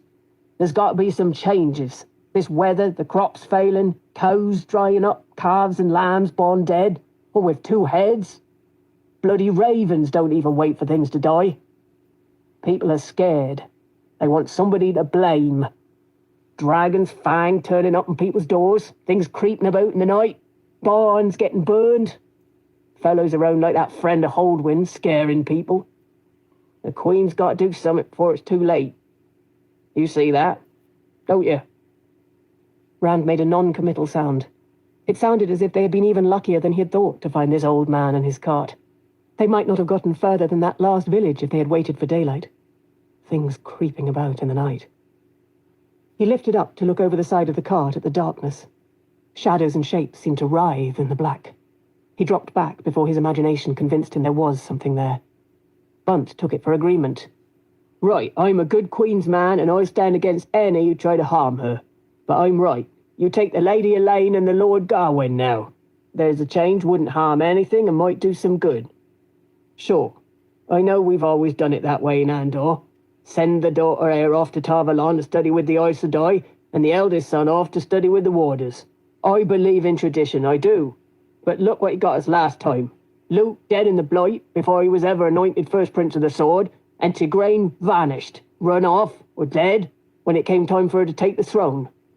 Still troubling us, that. There's some saying she's still alive, you know, that Morghese isn't the rightful queen. Bloody fools. I remember what happened. Remember like it was yesterday. No daughter heir to take the throne when the old queen died, and every house in Andor scheming and fighting for the right. And tarring Gale Damadred. You wouldn't have thought he lost his wife. Him hot to figure which house would win so he could marry again and become prince consort after all.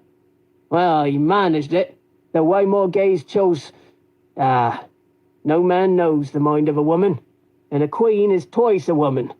Wed to a man, wed to the land. He got what he wanted anyway, if not the way he wanted it. Brought Kyrian into the plotting before he was done, and you know how that ended. The tree chopped down and black-veiled Aiel coming over the dragon wall. Well, he got himself decently killed after he fathered Elaine and Garwin, so there's an end to it, I suppose. But why send them to Tarvalon? It's time men didn't think of the throne of Andor and Aes Sedai in the same thought anymore. If they've got to go someplace else to learn what they need, well, Ilian's got libraries as good as Tarvalon, and they'll teach the Lady Elaine as much about ruling and scheming as ever the witches could. Nobody knows more about scheming than an Ileana.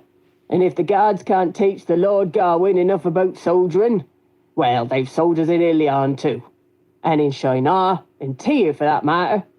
I'm a good Queen's man, but I say let's stop all this truck with Tarvalon. 3,000 years is long enough. Too long. Queen Morghese can lead us and put things right without help from the White Tower. I tell you, there's a woman makes a man proud to kneel for a blessing. Why, once... Rand fought the sleep his body cried out for, but the rhythmic creak and sway of the cart lulled him, and he floated off on the drone of Bunt's voice. He dreamed of Tam.